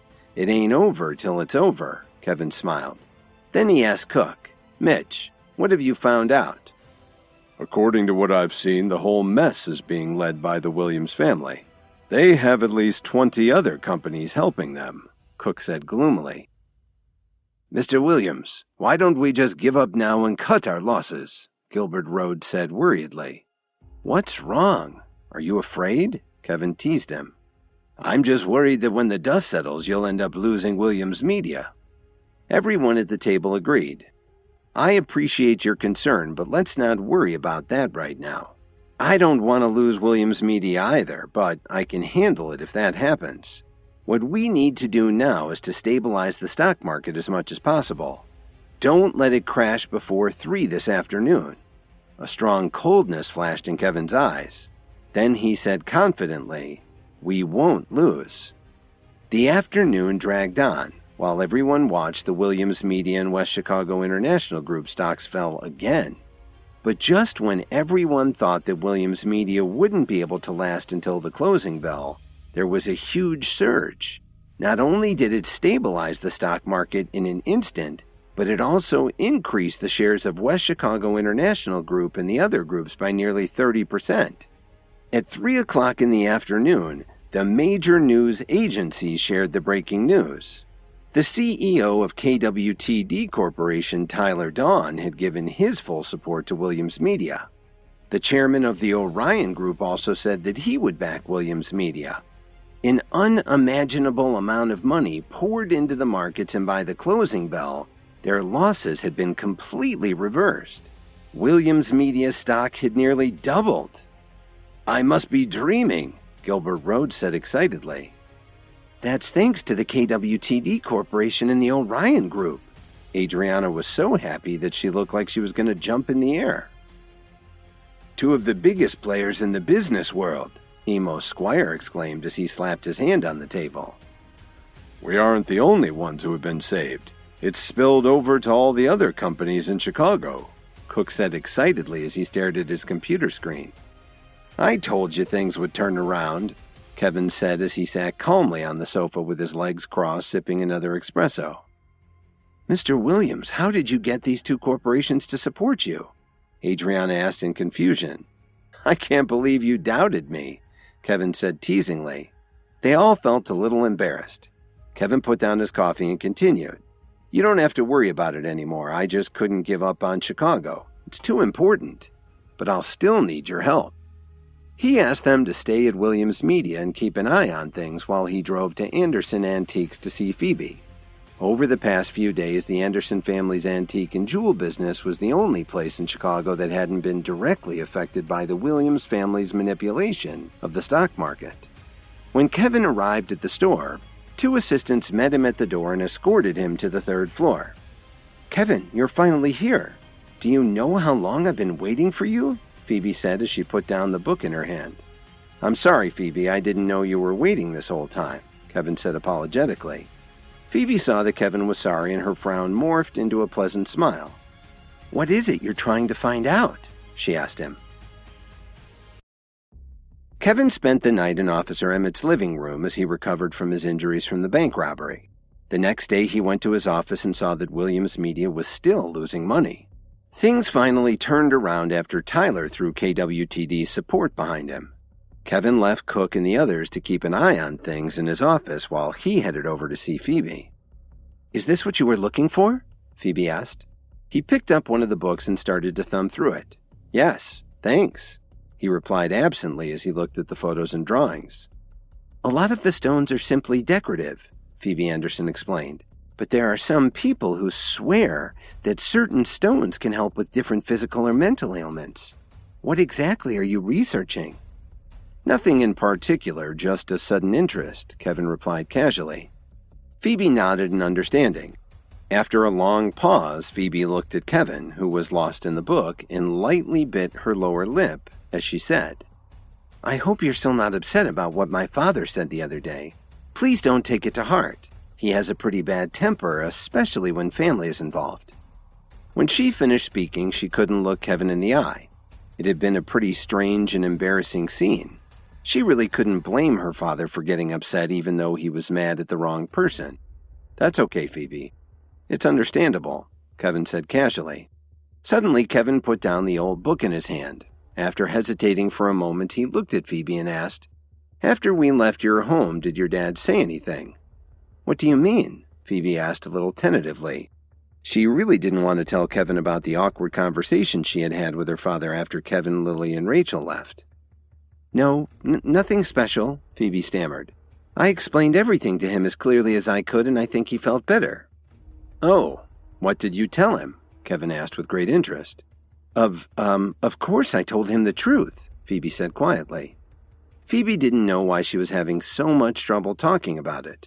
"That's a relief," Kevin said. "Thank you for letting me borrow these books." Then Kevin picked up the old guides and started to head for the door. Phoebe suddenly asked, "How about if I walk you downstairs?" Kevin gave her a quizzical look. "Why are you still standing there? Come on, let's go," Phoebe said as she gestured for Kevin to walk with her toward the large staircase. As Kevin and Phoebe walked through the main showroom to the front door, the customers and employees watched them with interest, wondering what they could have been meeting about. When Kevin got back to Corwin Tower, Lily wasn't home yet. Kevin didn't think much about this and went straight into the study. He took out the bracelet and compared it with the illustrations in the book that he'd borrowed from Phoebe. Finally, he found what he was looking for. While he'd been focusing on herbal medications, which could often have the same effects and benefits as modern medicine, certain stones and crystals were claimed to help increase those effects. The information in the books was pretty old, but Kevin couldn't deny that he had felt a lot more focused while holding the bracelet. According to one of the books, this was probably from the tourmaline stone, which he and everyone else had originally mistaken for an emerald. He was still kicking himself over that gaffe. The next 5 days seemed to pass in the blink of an eye.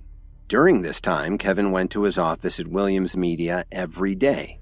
In the evenings, he would return to his penthouse at Corwin Tower and prepare dinner for Lily. After that, the two of them would take a leisurely walk around the neighborhood or in the park. Under the seemingly calm surface, the relationship between Kevin and Lily was quickly warming up. Finally, the huge economic turmoil that had been stirred up by the Williams family ended on the 8th day.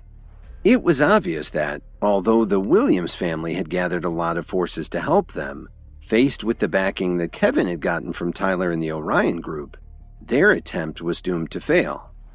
"I'm glad it's finally over," Mitchell Cook said as he let out a heavy sigh. "That really wasn't easy," Adriana said as she rubbed her eyes. "That's an understatement," Emo said wearily. "Even though we won, we had some pretty heavy losses." It had been an expensive battle for both sides. In the end, there weren't many casualties, but the total funds that the William family and Kevin's associate had poured into the fight exceeded $30 billion. The fight hadn't been without its risks. If any of them had made the slightest mistake, they would have been eaten alive by their competitors. They'd originally planned to sink $120 million into taking us down, even though it meant sacrificing themselves, Kevin said as he put down his coffee cup. There was no joy on his face. Instead, he looked a little wistful. Mitch, now we can put our plan into action. Kevin, what plan do you and Mitch have in mind? Adriana asked with a puzzled look on her face. We've been planning this for a while, Cook explained. We're going to open the largest hotel in Chicago and at the same time take over the city's catering industry. That's a fantastic idea. Kevin, is there anything you need our help with? Adriana volunteered. Not yet, thanks. We'll be happy to join forces with you later, but we've all suffered a lot lately. You, Emo, and Gilbert should take some time to help your companies recover, Kevin said thoughtfully. Adriana and the others nodded in agreement when they heard him say this. A few Chicago companies hadn't survived the financial battle that had just ripped through the local economy. 3 days later, the whole city of Chicago was buzzing with the latest news. The Salix Leaf Hotel broke ground with much fanfare. The ceremony was attended by Mitchell Cook, the owner of the Whistler Hotel, Adriana Wright, the president of the West Chicago International Group, Gilbert Rhodes, the owner of the Chartreuse Mill Bar, Emo Squire, a leader in the private security industry, and Sandra Wilson, the chief of staff at Williams Media. Everyone in Chicago knew that these people had helped the city to survive the recent economic crisis. Even though no one knew who the CEO of Salix Leaf Hotel was, judging from the distinguished attendees, they knew that it was someone very powerful. The highest-ranking dignitaries and government officials were also there to congratulate them. The most excited attendee was the new vice president and general manager of the Salix Leaf Hotel, Rachel Butcher, who had decided to go by her maiden name, Rachel Collins. It seemed that the local media outlets were interviewing her constantly. The entire complex was planned to take up over 10 city blocks. Over the next 2 years, the corporation would build luxury hotels and apartments for a cost of at least $3 billion. Within a day, the Willow Leaf Corporation became a household name, and Rachel's net worth skyrocketed too. She was suddenly one of the most influential people in Chicago, and she was attracting the attention of a lot of movers and shakers. That night, after Lily called Kevin, she returned home with Rachel. "Oh, Rachel is here! Quick, sit down so we can talk!" Dorothy greeted her warmly. "I really never expected you to be the vice president of the new hotel. If you make any connections, don't forget to include Lily." "Don't flatter me, Dorothy. I'm really just working for someone else," Rachel said modestly. "That's okay," Dorothy said happily. Just then, Lily touched Rachel on the shoulder. "Tell me honestly, how did you get to know someone so important?" Lily was well aware of Rachel's family background. It must have been difficult for her to suddenly be dealing with all these rich and powerful people like Mitchell Cook. "What important person? It's just that the CEO thinks highly of me." Rachel struggled to explain as a look of panic flashed across her eyes. Without Kevin's permission, Rachel could never reveal his identity. "Oh, really? When will you introduce me to your boss?" Lily teased. No problem. I'll introduce you to him as soon as I have the time," Rachel said with an awkward smile. Kevin slowly pushed the door open and entered the room. Rachel began to stand up when she saw him, but was stopped when he shot her a quick look that reminded her to not let on that he was her boss. "You're back already?" Lily asked with a smile. "Yes." Kevin nodded and looked around the room. "When did Rachel get here? You guys keep chatting. I'm a little tired, so I think I'll go upstairs to rest." Rachel breathed a sigh of relief that she hadn't revealed Kevin's secret, but she didn't know how much longer she could keep it up. The evening after the groundbreaking for the Salix Leaf Hotel, Lily and Rachel went home and spent some time chatting with Dorothy. Rachel was excited to be the vice president of Kevin's new company, but it was awkward to talk about her job without mentioning Kevin. When he came in, she got even more nervous and couldn't relax until he finally went upstairs. But Dorothy was unhappy that Kevin hadn't been a better host and complained to Lily. "Did you see that? Rachel came to visit and he didn't even bother to offer her something. Not even a piece of fruit." "Oh, Dorothy, it's no big deal. I'm not even hungry," Rachel replied pleasantly. But Dorothy's attitude was very distressing for her because of how grateful she was to Kevin for her new job. Dorothy wanted Kevin to wash fruit for her? If only she knew how powerful he really was. "Then I'll go get you something to drink. How about some water?" Dorothy said very enthusiastically. Now that Rachel had moved up the corporate ladder, Dorothy naturally wanted to get in her good graces. Meanwhile, Kevin was lying on the bed using his phone to surf for more information on healing stones that might increase the effectiveness of his herbal medicine. Suddenly, Lily opened the door and asked him expectantly, "Kevin, there's an event we've been invited to the day after tomorrow. Do you want to go?" "What event?" Kevin asked curiously. "The Jones family lost a lot during that whole mess caused by the Williams family. So the Blair family is getting together more than a dozen wealthy families to invest in a huge high-end real estate development," Lily explained. "Are you sure you want me to go along?" Kevin asked in confusion. He didn't like to have anything to do with these people, but not because he didn't like to socialize. It was just that they ran in different circles. "Now that I have 60% of the Jones Company shares, I'm going to represent the family. Since you're my husband, it's only right that you should be there too," Lily told him. "Come on, we've never gone camping like this," Lily pleaded. "How could I say no? When do we head up there?" Kevin asked enthusiastically. "Tomorrow," Lily started to say, then she looked at the clothes Kevin was wearing and said, Do you think you could change your clothes? Now that you have a good job, I'm sure you could afford to get something nicer. There's no reason for you to go around dressed in rags." "But isn't it just a camping trip? You really want me to get new clothes to go camping?" Kevin protested. Lily sighed and replied, "Yup. Anyway, you won't have anything to do but be my arm candy. After all, it's my business trip." "All right. I guess I can pretend I'm your gopher. I can get you sparkling water, carry your bags, things like that," Kevin joked as he put down his phone. "Don't tell me you want people to go back to calling you a freeloader." But just as she said this, Lily caught herself. "I'm sorry, Kevin. I shouldn't have said that." "That's okay. Anyway, you're my wife. You can say whatever you want to me," Kevin said casually. It didn't hurt his feelings at all. "Then let's go right now," Lily said excitedly as she smiled and took Kevin's hand. So they headed out to go shopping together. The problem was, Kevin just wasn't used to wearing fancy clothes. He preferred casual wear. Not only was it cheaper, but it was also a lot more comfortable. Finally, after making Lily roll her eyes in frustration at least a dozen times, Kevin had no choice but to give in.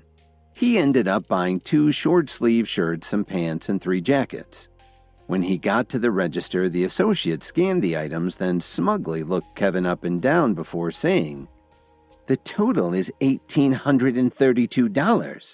Cash or credit?" Kevin took a deep breath and reluctantly said, "Credit." "Wait a minute," Lily suddenly said as she grabbed Kevin's hand. "We've been married for how long? And I've never bought you anything.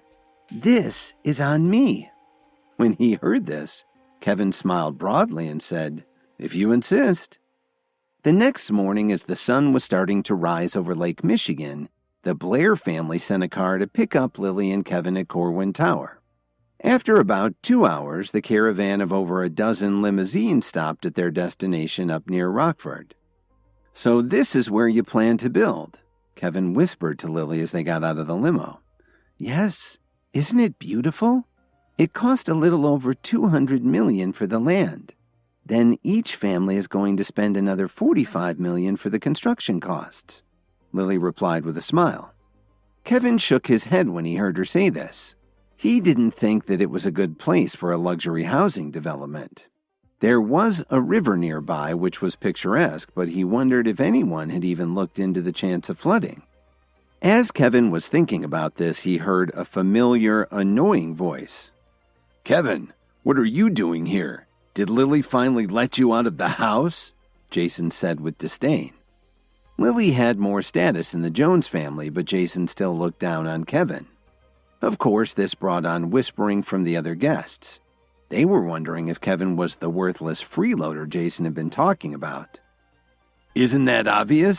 He must have tagged along with his wife to get free food and drinks, Jason sneered. Otherwise, he could never afford to take part in a high-end camping trip like this. They all burst into laughter. Kevin glared at Jason but didn't say anything. It was better to ignore him. However, this teasing made Lily very unhappy. Jason, what do you mean by that? We all came out here to have fun. If you pick another fight with Kevin, don't blame me for what happens to you. Lily's right, Jason. You really talk too much, Matilda reminded him. As she said this, she gave Kevin a little nod. Jason just grumbled and walked away. By now, a lot of them had already started to set up their tents. Of course, some of them wouldn't lower themselves to do manual labor, so they just sat in the shade on lawn chairs and watched. Most of the people on the camping trip were young. They were the future of the various companies involved in the business venture, and what they were interested in most of all was networking. But they were all distracted by the sight of Lily and Matilda Jones when they changed into their camping outfits. They were the most attractive women there. Suddenly a man walked up to Lily and said, "Hi, Miss Jones. My name is Doug Butler. I've been hearing about you for a long time, and I'm so glad to finally meet you." When he heard the man say his name, Kevin did a spit take and couldn't help laughing. "What's your name? Doug Butt? Who gave you a name like that?" "What are you laughing at, you bum?" Butler growled. Nothing," Kevin said as he casually waved his hand, but he still couldn't hold back his laughter. "What the hell? Why are you still laughing at me?" he shouted again. "Tell me, what the hell is so funny?" "I just think your name's a little funny," Kevin said with a smile. When they heard Kevin say this, everyone started to mutter Doug Butler's name. Pretty soon, everyone in the group started laughing. Butler rolled up his sleeves and snarled, "How about if I wipe that smile off your face?" Just as Butler was about to attack Kevin, Lily stepped between the two men and said, "Mr. Butler, please, don't be angry. We're all here to enjoy ourselves. Let's just relax and have a good time." Butler looked at Lily and calmed down a little. Then he turned to Kevin and warned him, "As a favor to your wife, I'll let you off this time. But if you do it again, I'll break your friggin' legs." Kevin just gave him a blank stare. He didn't want to upset Lily, but he clearly remembered that when Jason mocked him earlier, Butler had also joined in, and he had been the one who laughed the loudest. Now that the guy was hitting on Lily, Kevin wasn't going to give him a pass. Right at that moment, Kevin heard a lot of commotion and turned around to see Officer Emmett and Phoebe Anderson walking out of a changing room. But to everyone's surprise, the two women went straight to Kevin. "I really didn't expect you guys to get here so quickly," Phoebe said while smiling at Kevin. Lily noticed Phoebe looking at Kevin and suddenly felt uncomfortable. "Kevin, I didn't expect you to be here either," Officer Emmett said as she stood there with her hands on her hips. "Why didn't you tell us? We could have ridden together." "Oh, I don't know about that. Remember what happened the last time we took a drive together?" Kevin replied. Officer Emmett knew he was talking about chasing the bank robbers in his sports car. Lily wasn't sure what to think when she heard them talking like this. In fact, everyone was surprised to hear them teasing each other and acting like old friends. How did this freeloader have such a close relationship with these two beautiful women? Blair walked up to Officer Emmett and said very bitterly, "Kelly, you might not know, but Lily is now at the helm of the Jones family business. Kevin only came on this camping trip because of her." As he said this, Blair made sure he gave Kevin a snotty look. "What are you talking about? Do you have to make things so awkward?" Officer Emmett said in an irritated tone. In her eyes, Kevin was a brave and fearless hero. He was way stronger than any of these useless rich posers. "Kelly, why are you still standing up for him? You're my fiancé," Blair said anxiously. "I'm just being honest. Also, if you keep acting like this, you may not call me that much longer." Officer Emmett said as she gave him a cold stare. Blair immediately dropped his tough guy act. Okay, Kelly, whatever you say. But he still gave Kevin another dirty look. His father, Neil Blair, suddenly stood up and interrupted them, saying, "Thank you all very much for coming on this camping trip. I'll be brief. Have a good time and be careful." Then he added, "This is a great place to get in touch with the outdoors. You can fish down by the river, and there's small game out in the woods. It will be up to you to find your food over the next few days. We'll provide drinks and snacks. Just grab whatever you need and enjoy yourselves." As Neil Blair finished talking, everyone smiled. They were all from wealthy families, and they already knew how to eat, drink, and have fun. They immediately broke up into cliques. Some picked up fishing rods to go fishing by the river. Others got ready to head into the woods to hunt for small game. And there were a few who had started drinking and hanging out. After all, the main goal of this outing was to make friends and get to know each other. Phoebe suddenly asked, "Kevin, are we hunting or fishing?" "This is the best part of the fall hunting season. There should be a lot of small game in the woods," Kevin said as he went over to the table and picked up a sharp hunting knife. "But why don't we go fishing? The fish must be nice and plump," Officer Emmett asked. "We'd do better at a lake. The current's too fast down by the river. The fish would be swept away before they had any chance to bite. And it's illegal to fish with a net around here. Of course, we could all afford the fine, but it just wouldn't be sportsmanlike," Kevin replied plainly.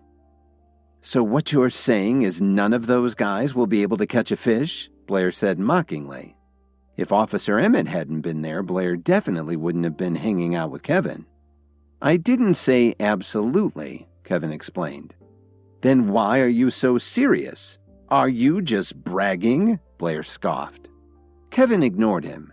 He turned around and said to Lily, "Let's head into the woods and see if we can catch a wild rabbit." Lily nodded in agreement. She didn't want to stay here and feel everyone's eyes on her. "Let's go," Phoebe said as she smiled and picked up a wicker basket. Then Blair stood up and announced to everyone, "Why don't we have a competition and see who catches the most fish or game?" Someone in the crowd agreed. "So what's the reward?" "Good idea. Each family will put $10 million in the pot. Winner takes all," Blair said casually. This caused an uproar. A lot of them wanted to participate, but $10 million was a lot of money. How many of them could bet that much just for fun? Blair sneered at Kevin and Lily. His goal was clear. He was goading them to play his game. Blair had already sent some of his people ahead to set things up. The Jones family was guaranteed to lose, and he'd put Kevin in his place. "Jason, will the Jones family participate?" Blair asked with a sneer. Lily wasn't pleased to hear this. She was the leader of the Jones family now, and this game involved a huge amount of money. Why did Blair ask Jason instead of her? "We'll think about it," Jason replied, but he didn't agree immediately. "What? Can't you make a decision by yourself? It's just $10 million. Don't tell me your family's so poor that you can't scrape that much together. Or are you as useless as the guy who married into your family?" Blair sneered. Kevin frowned and thought to himself, "What's with this guy? Why does everything have to do with me? It's not like I did anything to him." Kevin could tell that Blair was purposely provoking Jason. As expected, Jason took the bait and said, "Don't worry, we can still afford $10 million. Then Jason turned to Lily and said, "Since Mr. Blair has kindly invited us, should we join the game?" Blair frowned when he heard the Joneses start talking with each other about Jason's response. They all knew that the decision was up to Lily. While they didn't want to back down, they also knew $10 million was a lot of money. Jason wasn't happy about this either. He thought of himself as the family representative, but as long as Lily held most of the shares in the company, he was no longer in the limelight. On the other hand, if Lily went along with the wager and lost, Grandma Jones might force her to hand over her shares. "All right, we're in," Lily replied as she gritted her teeth. "You're braver than I thought," Blair said with a cocky smile. But Lily wasn't sure this was really a good decision. Lily and Kevin were about to go hunting in the woods when Sherwin Blair suggested that all the families play a high-stakes game. Every family would chip in $10 million. Whoever caught the most fish or game would win the pot. Lily finally agreed to let the Jones family participate. Soon the teams were decided. They were Kevin and Lily from the Jones family, Phoebe and her brother Blake representing the Andersons, Sherwin Blair and Officer Emmett from the Blair family, and then there were 6 other families too. "I'm not much into hunting or fishing, so I'll be the judge," Neil Blair said as he looked at his watch. "It's 9 a.m. and you all have 3 hours to catch as many fish or small game as you can. Be back here by noon. Good luck to all of you." Seeing that everyone else had already started to move, Lily immediately pulled on Kevin's sleeve and urged him. "Let's head up that way, into the woods." "Don't panic," Kevin said very calmly. "We just bet $10 million. What if we lose?" Lily said nervously. "We can't lose," Kevin said as his eyes swept across the forest not far away. "This is a good place to wait. If we go running recklessly into the woods, we won't catch anything. Let the other teams head in there first." Phoebe walked over with Blake and agreed. "What Kevin said makes sense. We can head into the woods a little later." She didn't know why, but when she saw Kevin and Lily together, she felt extremely uncomfortable. "It wouldn't hurt for us to wait a few minutes before going in there," Officer Emmett commented. Lily opened her mouth to speak but didn't say anything. She wasn't sure what to do. While they were waiting there, Blair sent a message to one of his relatives, who was secretly entering the woods from the other side. When Kevin and the others finally started to head into the woods, they saw some members of the Steele family picking wild berries. After about an hour, Kevin and the others had only caught a single wild rabbit, which they put in Lily's hunting basket. Suddenly, they all heard a rustling sound coming from the nearby bushes. "Did you hear that?" Blake asked with a worried look on his face. "What's that sound?" Officer Emmett asked as she gazed cautiously around their surroundings. As soon as she finished speaking, a large, ferocious cougar jumped out of the bushes and growled at them. Kevin was the first to react. "Run!" he shouted as he grabbed Lily and Phoebe's hand and pulled them in the opposite direction. "How can there be a cougar here?" Officer Emmett said with a shocked look on her face. "Let's not worry about that for now. Let's just get out of here," Kevin shouted.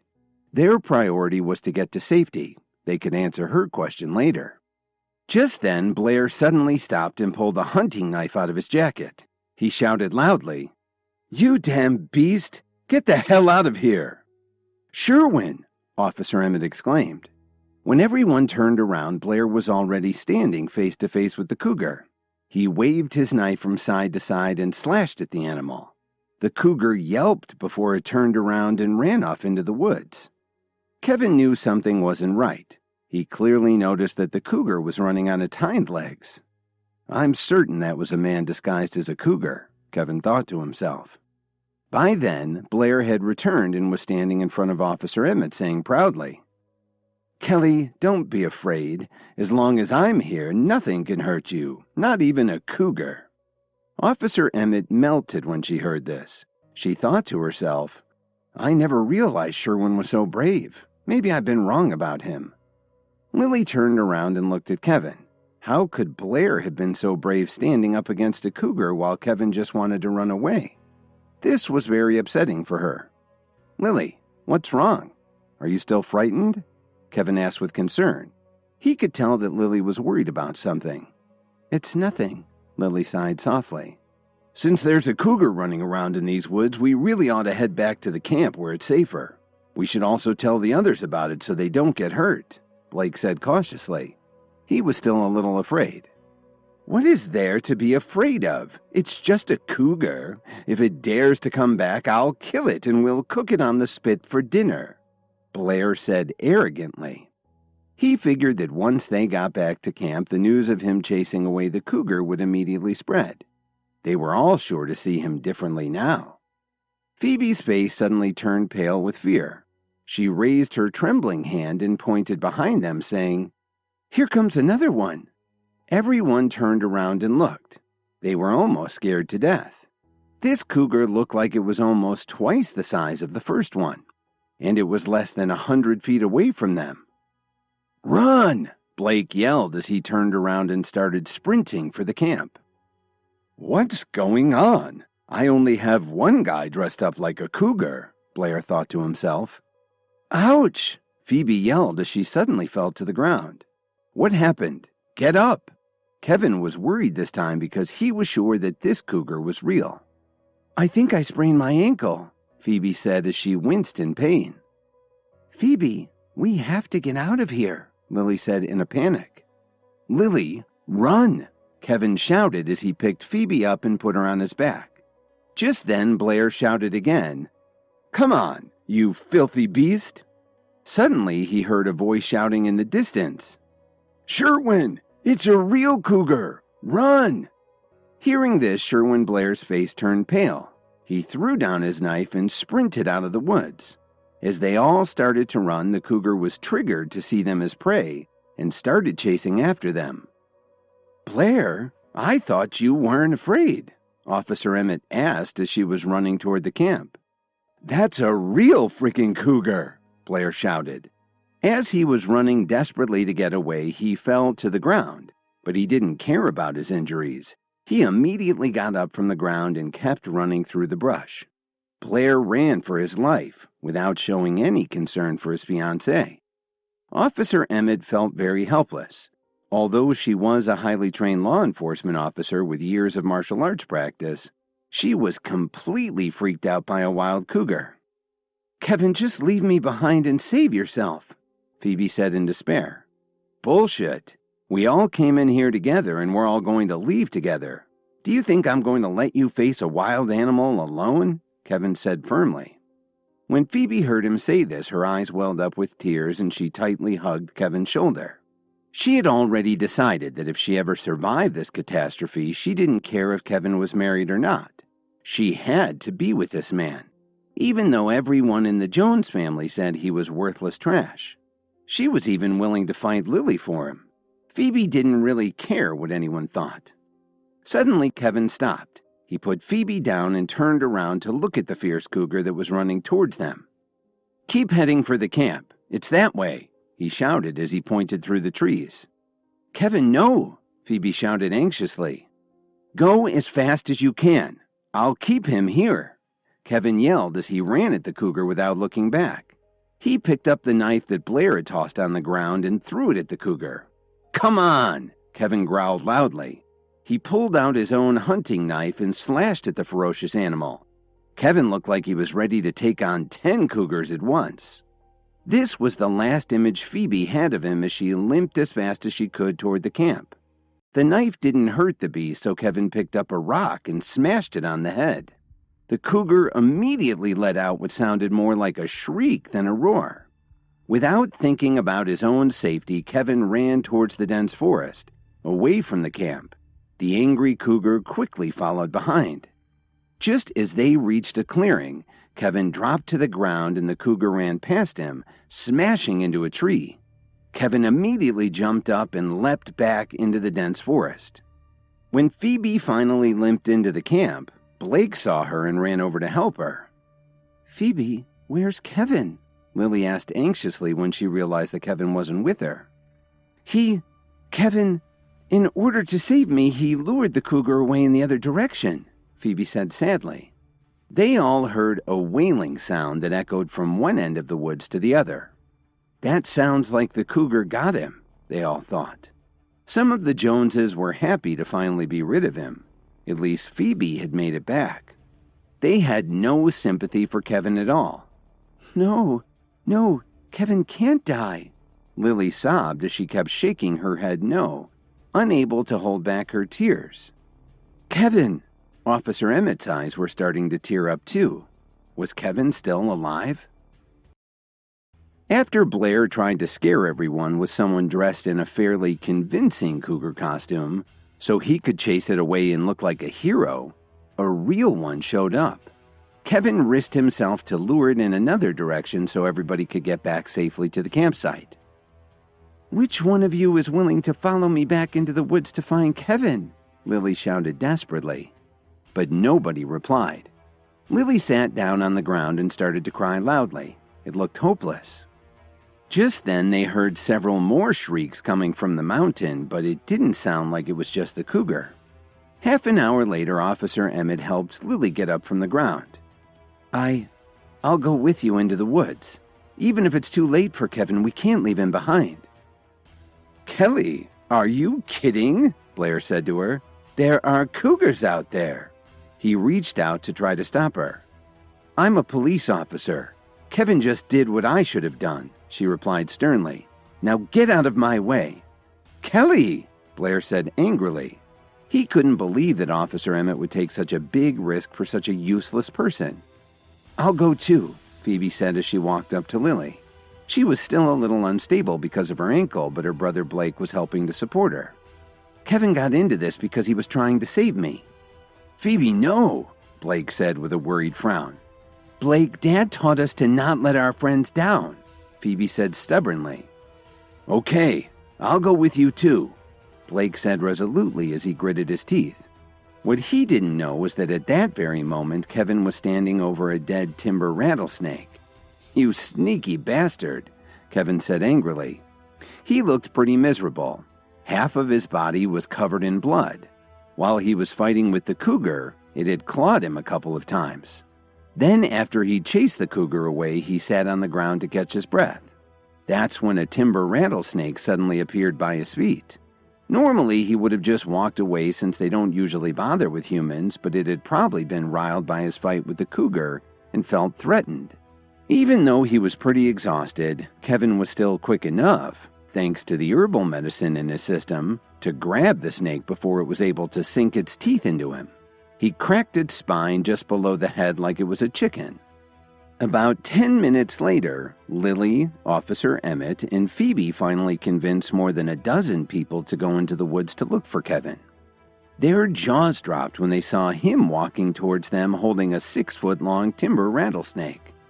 I've got something for your hunting basket, Lily, Kevin said with a weary smile. Lily shouted happily and was the first to run towards Kevin. She hugged him tightly. Half an hour earlier, Lily really thought that she'd lost Kevin forever. Even though her family thought he was useless, he'd always been very good to her. It was only now that Lily understood that somehow Kevin had become so important to her and she had fallen in love with him. Don't worry, Lily. I'm okay. Kevin tried his best to comfort her. If you keep crying, your makeup will start to run. But Lily acted like she couldn't hear him. She buried her head in Kevin's chest and cried her eyes out. Give me a hand, guys, Kevin said with a smile. None of them could believe what they were seeing. Was this the guy Jason had told everyone was such a loser? More than 100 people stared at Kevin in disbelief.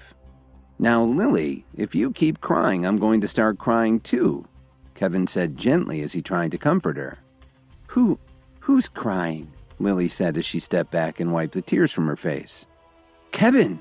Officer Emmett and Phoebe shouted in unison as they walked over to him. Are you all right? Phoebe asked very nervously. Look at me. Do I look all right? Kevin asked as he opened his arms wide to show his bloody shredded shirt. Between that cougar and this snake, I almost didn't make it back here. Right then, a man walked up to Kevin and patted his shoulder. Amazing! You fought with a cougar and then killed a rattlesnake with your bare hands. Then the man suddenly turned around and faced the crowd. Someone said that you're just trash. Nonsense. He said this in a very loud voice as if he didn't care if he offended anyone. To Kevin's surprise, Blair, Jason, and the others didn't say a word. They just stood there in shocked silence. Hi, my name is Dalton Steele. I could certainly use a friend like you, he said. Then he held out his hand to Kevin. My name's Kevin, he replied as they shook hands. After all the ridicule he'd put up with from the Jones family and their friends, it was nice to have someone treat him like he deserved. A lot of them were jealous to see Dalton being so friendly to Kevin. But what Kevin didn't know was that Dalton was the only heir to the Steele family business. His grandfather, Norman Steele, had arrived in Chicago 50 years before and grown his business from the ground up with all his hard work. Up until now, the Steele family's holdings included some legitimate businesses, and lots of entertainment facilities. They also had a strong reputation in the Chicago underworld. Nowadays, Norman Steele no longer cared much about the family's business, so he transferred all of his authority to Dalton. Even Drake and Dominic Archer respected the man. "I'm really lucky to have made friends with Dalton," Blair muttered to himself. Nobody was a good enough cook to prepare dinner, so the Blair family had arranged for a professional chef to come to the campsite. Then Butler had a couple more chefs take the rattlesnake that Kevin had caught to cook it for everyone to taste. Soon everyone broke into groups and started chatting with each other, but they didn't dare go back into the woods. Dalton found a place to treat Kevin's wounds. After talking for just a short time, they seemed to feel an instant connection. "Kevin, what do you think of this piece of land?" Dalton suddenly asked him. "Are you interested in real estate?" Kevin said with a smile. "Not really. I just like this property. It's a great place to get in touch with nature. It would be a shame to develop it and put up mansions," Dalton said with some regret. "I agree. You could put up a nature preserve here," Kevin replied as his eyes swept across the clearing in the forest. "Such a large forest, it would be a pity to cut it down for development." Dalton's wife, Miranda, interrupted them to say that she wanted to take a walk along the river. "Kevin, I'm going to take a stroll with my wife. Let's chat some more when I get back," Dalton said as he put his arm around his wife's shoulder and walked off. "Okay," Kevin agreed with a smile. Miranda also gave Kevin a friendly nod as she turned around and left. She was wearing a simple white top, and a green dragon tattoo was faintly visible on her back. She walked with an air of confidence.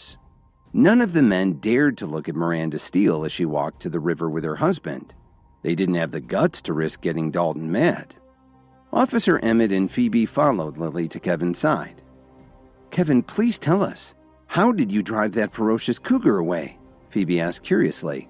"And how did you kill that timber rattlesnake? It was humongous." Lily and Officer Emmett were also very curious to know. They knew that no ordinary person could do what he did. And no one there knew Kevin better than Officer Emmett.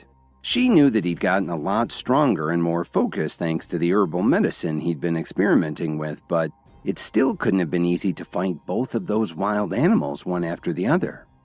"I was just lucky," Kevin said modestly. "After that cougar chased me into the forest, the rattlesnake came out of nowhere. The two of them started fighting, and I just picked up the scraps." Some people overheard this and decided Kevin wasn't that heroic after all. They went back to mocking him and laughing out loud. Blair glared at Kevin. Just as he was about to say something, he suddenly heard a cry of surprise. "Everyone, come and look! Something just happened!" As soon as he finished speaking, Kevin saw Dalton running towards them carrying Miranda in his arms. "Is there a doctor here?" he asked anxiously. "Hurry up and get over here." Miranda was lifeless and kept spitting up saliva. She was having trouble breathing and her body was trembling. "What the hell is going on?" Dalton asked. A group formed around them, trying to figure out what was happening. Just then, a man stepped out of the crowd and knelt down next to Dalton. He introduced himself. "Hello, Mr. Steele. My name is Ivan Daniels. I graduated from medical school." "I don't need your life story. Hurry up," Dalton interrupted him. "Can you help her? What's going on?" Hearing this, Ivan's expression immediately showed his irritation. He would never dare to provoke Dalton Steele. On top of that, he wanted to curry favor with the Steele family, so he just smiled and continued checking Miranda's vitals. Finally, Ivan shook his head. "Mr. Steele, your wife's condition is very serious. I don't think she has more than an hour to live." "Bullshit! If you don't know what you're doing, then get the hell out of here!" Dalton shouted at the young doctor. "But Mr. Steele, I'm telling you the truth. There's nothing I can do," Ivan reluctantly told him. Dalton looked over at Blair and asked him, "What the hell are you guys going to do? Didn't you make arrangements for an ambulance?" Sherwin Blair broke out in a cold sweat. "Mr. Steele, don't be upset. I'll call for an ambulance right away," he stammered. Blair was usually very arrogant and he always had a nasty look on his face, but in front of someone as important as Dalton Steele, he could kiss butt as well as anyone. Kevin suddenly squeezed through the crowd. "Don't waste your time. This place is too far away from the nearest hospital. She'd be gone before an ambulance even got here. Kevin, what do you mean by that? Can you save my wife? Dalton said hopefully. Before Kevin could say anything, Lily grabbed him by the arm and quickly pulled him back. Mr. Steele, please don't misunderstand. Kevin doesn't have any medical training, Lily said in a panic. She was worried that Dalton would ask Kevin to save his wife. Lily had been married to Kevin for 3 years, and she still didn't know him that well, but she knew that she had never seen Kevin treat anyone. More importantly, Miranda was Dalton's wife. They couldn't risk ticking off the Steele family. Dalton, don't worry, Kevin started to say. But Lily interrupted him. Kevin, don't be silly. Lily was getting angry with her husband. Don't worry, Lily.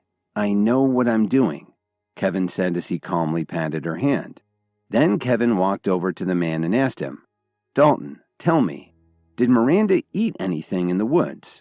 Kevin had clearly noticed something yellow around Miranda's mouth. Did she eat something? Dalton asked. Let me think. He scratched the back of his head while he tried to remember. Then he said, Just now, while we were walking along the river, I found a pear on a tree, so I plucked it for her. After hearing Dalton's answer, Kevin nearly laughed out loud. He had also noticed that tree. It wasn't a pear, but it was a fruit that was very important in concocting herbal medications. Kevin remembered reading about it in his herbal guides. It was very similar to what some people call the apple of death because it's so poisonous. What was surprising was that they shouldn't even be growing this far north. I can help you, Dalton, Kevin said. Then he turned to the doctor and said, Didn't you notice that she'd eaten something poisonous? I saw some roots growing by the woods that could help her. In the meantime, you need to wash her skin thoroughly and give her an antihistamine. Before Dalton could say anything, the bystanders started doubting Kevin and they began to warn him not to listen to Kevin. Butler and Blair were the worst of them. Now Dalton wasn't sure what to do, so he turned to Ivan Daniels and asked him, So, does this make sense to you? They all waited to hear what the doctor had to say. Dalton carried his wife back from the river and she was in bad shape. Dr. Daniels didn't think there was anything he could do for her, but Kevin realized she'd eaten a poisoned fruit from one of the trees. He told the doctor what he should do, but Blair and some of the others didn't believe him. Kevin remained calm in the face of Blair and Butler's clamoring. He slowly turned around and said, Since the two of you are shouting so loudly, I suppose you have a way to save her? I'll gladly step aside and let the both of you get to work. Are you deliberately causing trouble? Blair said angrily. How do we know you aren't just trying to trick us? Butler asked rudely. In other words, the two of you have no idea what to do, Kevin retorted. If you don't understand, then please stay out of this. Dalton suddenly said, Kevin's right. If any of you say another word, I'll throw you into the river. As soon as he said this, everyone became silent. Butler and Blair immediately clammed up. Neither of them wanted to test Dalton. After that, Dalton turned around and stared at Kevin. He said in a very grave tone, Kevin, I believe you. What do you think we should do? Okay. Kevin nodded and gazed around the campground. Dalton, take a couple of people over to those plants down by the river, where the ground's a little marshy. Bring back a couple of those tall plants, the ones with the large leaves. Make sure you pull up the roots, too. Then Kevin turned to the doctor and asked him, Do you have your medical bag in the tent? Please bring it right back. He picked up Miranda and put her on a blanket on the ground. Some of the onlookers wanted to complain when they saw Kevin touching Miranda, but they were too intimidated by Dalton to say anything. After Dalton walked away to look for the plants, Lily came over to Kevin and whispered to him, Kevin, don't press your luck. Please let go of Miranda and apologize to Dalton. Don't worry, Lily. I know what I'm doing, Kevin reassured her. How could you possibly know what you're doing? I know for damn sure you're not a doctor, Lily said anxiously. My family can't afford to get on Dalton's bad side. Ivan came back with his medical supplies and Kevin helped him to clean Miranda's skin around her mouth. Then the doctor got an antihistamine ready. When Dalton came back with the plants a moment later, the doctor asked him, Has your wife ever had a bad reaction to an antihistamine or any other medication? Lily got very worried by all of this and said to Dalton, "I'm not sure that Kevin has the training for this. You really should call the hospital right away." Lily was very frightened that if Miranda died, Dalton would blame her family for it. "I agree," the doctor said. "This treatment is highly irregular." "Please, Dalton, we all know that Kevin is faking it. You should get her to a hospital right away," Blair said nervously. "And what do you think those plants are going to do? I wouldn't even put them in a salad," Butler scoffed. "All right, all of you shut up," Dalton said impatiently. "I know what you're all thinking. You're afraid that Kevin will kill my wife and I'll take it out on you. Don't worry. The doctor already said she couldn't make it to the hospital in time, so this is our only option right now." Then he looked at all of them and added, "We're in such a remote place. If we wait for an ambulance, it might be too late by the time they get here. So we'll just have to trust Kevin. And don't worry, I won't blame any of you."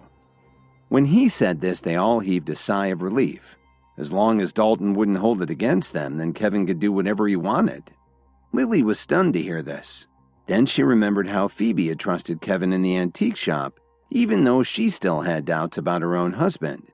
And now Dalton trusted Kevin with his own wife's life, even though he'd only known him for less than 3 hours. Lily had been married to Kevin for 3 years and still doubted him. "Maybe I really don't understand him," Lily thought to herself. Then Dalton asked Kevin, "Now what are we going to do with these plants?" Kevin took the plants from Dalton's hands and stepped away as the doctor continued to treat Miranda. "I need to go over to the chef's station to make an herbal remedy that will help her recover more quickly," Kevin said very calmly. "You know how to make herbal medicine?" Dalton said in shock. Of course, the onlookers didn't believe him either and started to mock him for claiming to have this skill. After all, he was just a freeloader in the Jones family. But Kevin just ignored them and calmly went about his work. Officer Emmett stared at Kevin in shock. She'd already taken one of Kevin's herbal meds, and so had Blair, but she didn't realize that he could make them himself. "So, Kevin, did you study herbal medicine while you were living off the Jones family for the last 3 years?" Jason said mockingly. But Kevin didn't care about what they were all saying. He started to use the cooking utensils that the chefs had set up by the main tent. After he was done, Kevin turned his head and pointed at Jason, Ivan, Butler, and Blair and said, "Take off your clothes. I need to start a fire." Even though Officer Emmett had warned Kevin not to show off his skills in front of anyone, he couldn't help but make a spectacle of himself at Jason and Blair's expense. "What did you say?" Jason asked anxiously. "Why don't you burn your own clothes?" Blair protested. The men saw that Dalton wasn't pleased with their reluctance to help. "Kevin, don't you stir up trouble again," Jason said angrily. Kevin smiled and replied, "All right, I'll just tell Dalton that you aren't interested in helping." "Okay, they're only clothes," Blair said as he gritted his teeth and took off his shirt. He was impressed that Kevin had maneuvered him into this position. Nobody wanted to disappoint someone like Dalton. After Blair took the lead, Jason and the other two also took off their shirts and pants. Some of the onlookers snickered when they saw them standing there in their boxers. "So now what do you plan to do?" Blair sneered. Kevin didn't reply. He just picked up the clothes Jason and the others had thrown on the ground and asked for a lighter. Then he set them on fire. The onlookers all mumbled to each other as they tried to figure out what Kevin was doing. "Kevin, do you even really know what you're doing?" Blair said with a sneer. Kevin looked Blair right in the eyes and said, "Just be a little patient and you might learn something." "Do you think we're 3-year-old kids who don't know anything?" Blair said with disdain. Kevin ignored Blair and kept stoking the fire. What he was concerned with was having a steady flame so he could put the roots in the fire and heat them evenly. He'd remember most of what he'd read in his guides on herbal medicine preparation. This was something he was sure of. He'd really gotten very good at this in an incredibly short time. Since he couldn't get a reaction out of Kevin, Jason turned to Phoebe and asked her rudely, "You're well educated, aren't you? Can't you see that Kevin's making a fool of himself?" Everyone turned and looked at Phoebe to see how she would react. Jason continued his rant. Kevin, let's see how long you can keep pretending you know what you're doing. And now Phoebe and Lily will see your true colors. Then you can explain yourself to Dalton. Phoebe shrugged her shoulders and said, "All I know is that a lot of medicines have the same ingredients as natural plants." Then she continued, "But I'm not exactly sure what Kevin is doing right now." The onlookers thought that what she said had made sense. Still, some of them thought he was just putting on an act to look important. Kevin ignored their criticism and kept staring intently at the burning fire. By now, some people couldn't help glancing over at Dalton to see how he was going to respond. But his expression didn't change at all. He just sat quietly on the ground, hugging Miranda tightly. Phoebe started to get anxious for Kevin and added, "There's one thing I forgot to say.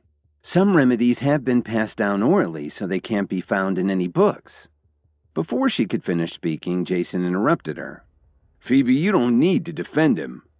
Just then, the roots that Kevin was holding in the fire started to crackle. He pulled them from the flame and took them back over to the chef's table, where he made shavings and placed them in a bowl with some water. They could all smell the sweet fragrance, although the only one who was going to consume the concoction was Miranda. Everyone immediately became quiet. They were so shocked that their jaws almost dropped. "So, it's ready?" one of them asked, breaking the awkward silence. Kevin put some of the mixture in a glass and handed it to Dalton. "She should be able to sip some of this by now. It will help her to recover a lot more quickly than what the doctor just gave her." "Thank you, Kevin," Dalton said excitedly as he headed over to his wife, who was still lying on the blanket. Dalton had been quiet until now because he didn't want to risk distracting Kevin. He still had some doubts about the remedy, and it would be awful to have it fail because he'd interrupted Kevin.